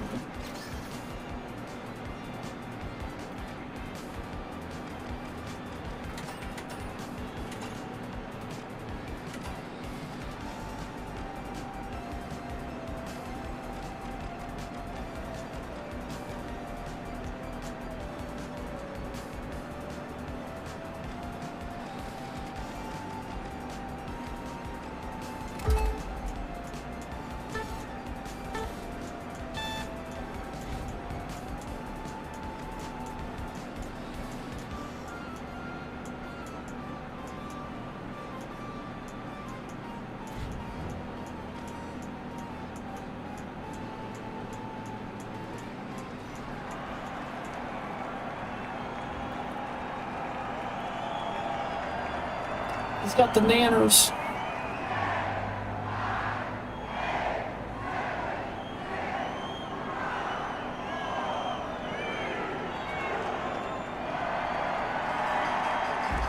Here we go.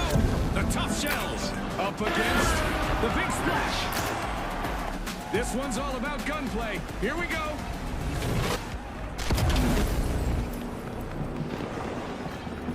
Both teams are ready to lock horns in this team deathmatch. Are you ready, Scotty? Just cracked another us booze, partner. I'm all set. Panic call out.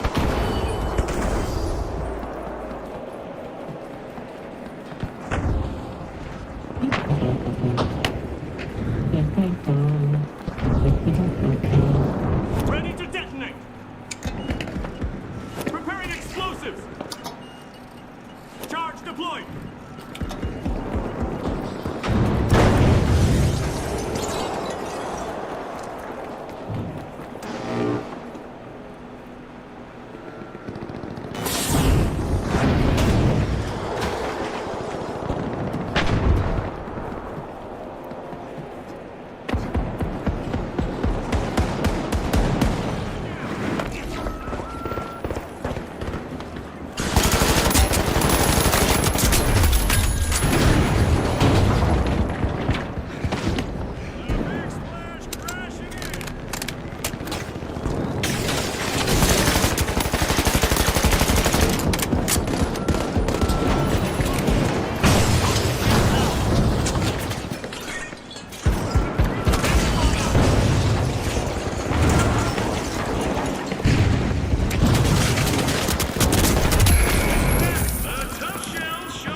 Placing an explosive.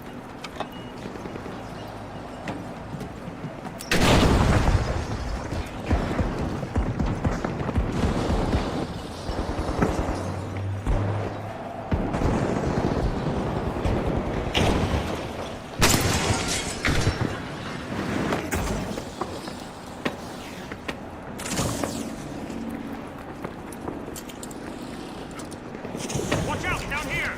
Watch out, over here!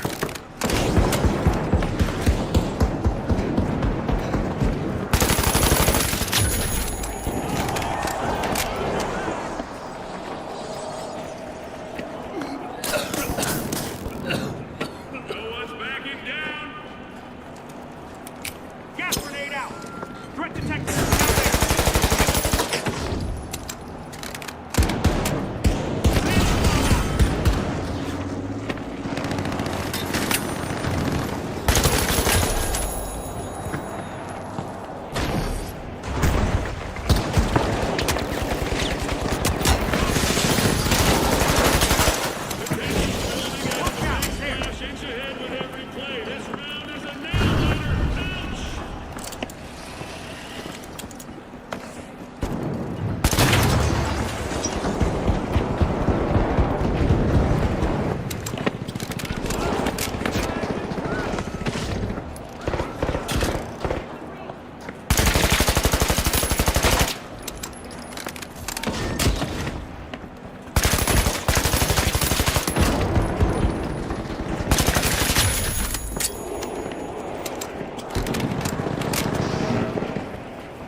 Down there.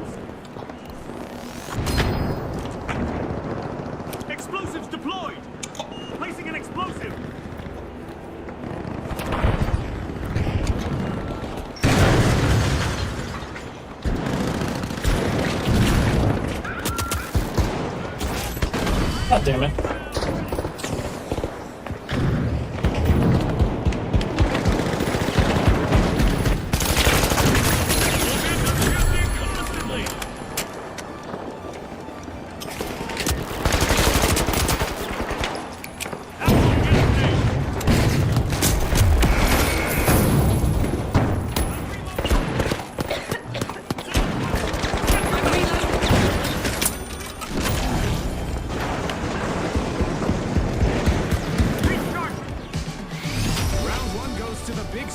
They dictated the pace, but they'll need to stay on top of their game.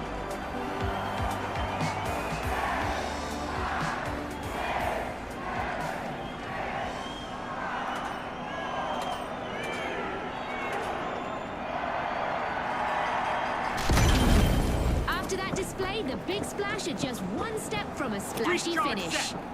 Ready to detonate!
Didn't get him with the burn.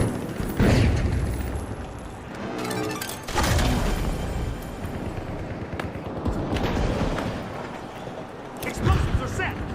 Breach charge deployed. Explosives are set!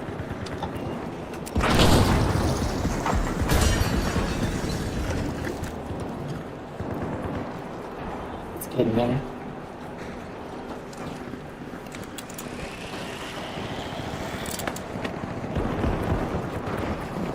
They're going shot for shot!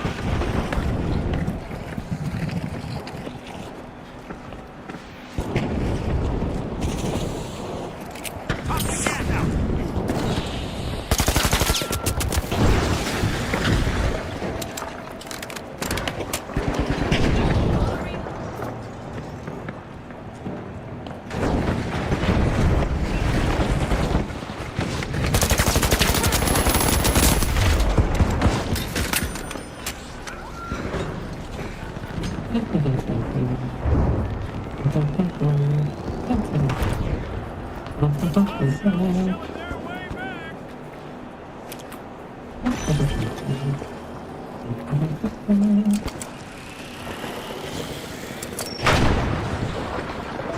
Yeah. Bye-bye.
So gassy.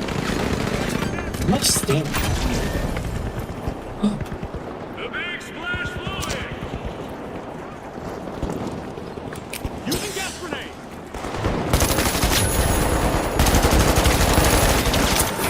It's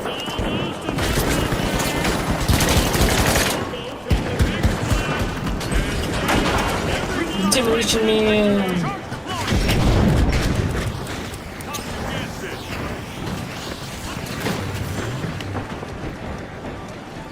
Can't fight me on the map if there's no map.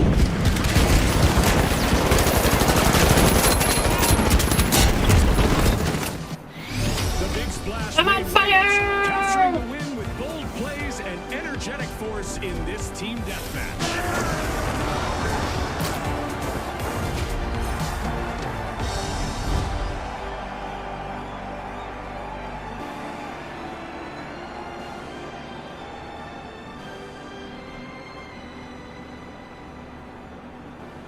Oreo Wiener.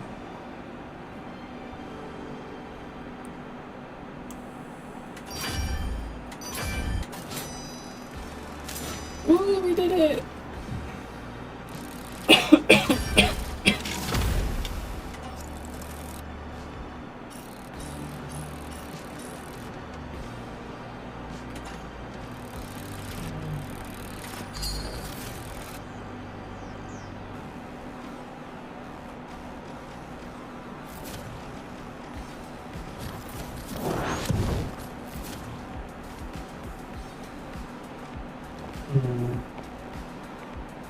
Alright.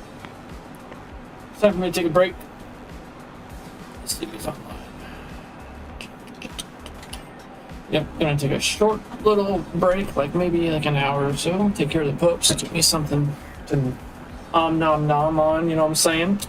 And ooh, fuck. Back's not good enough. Okay. Anyways. Okay. Bye!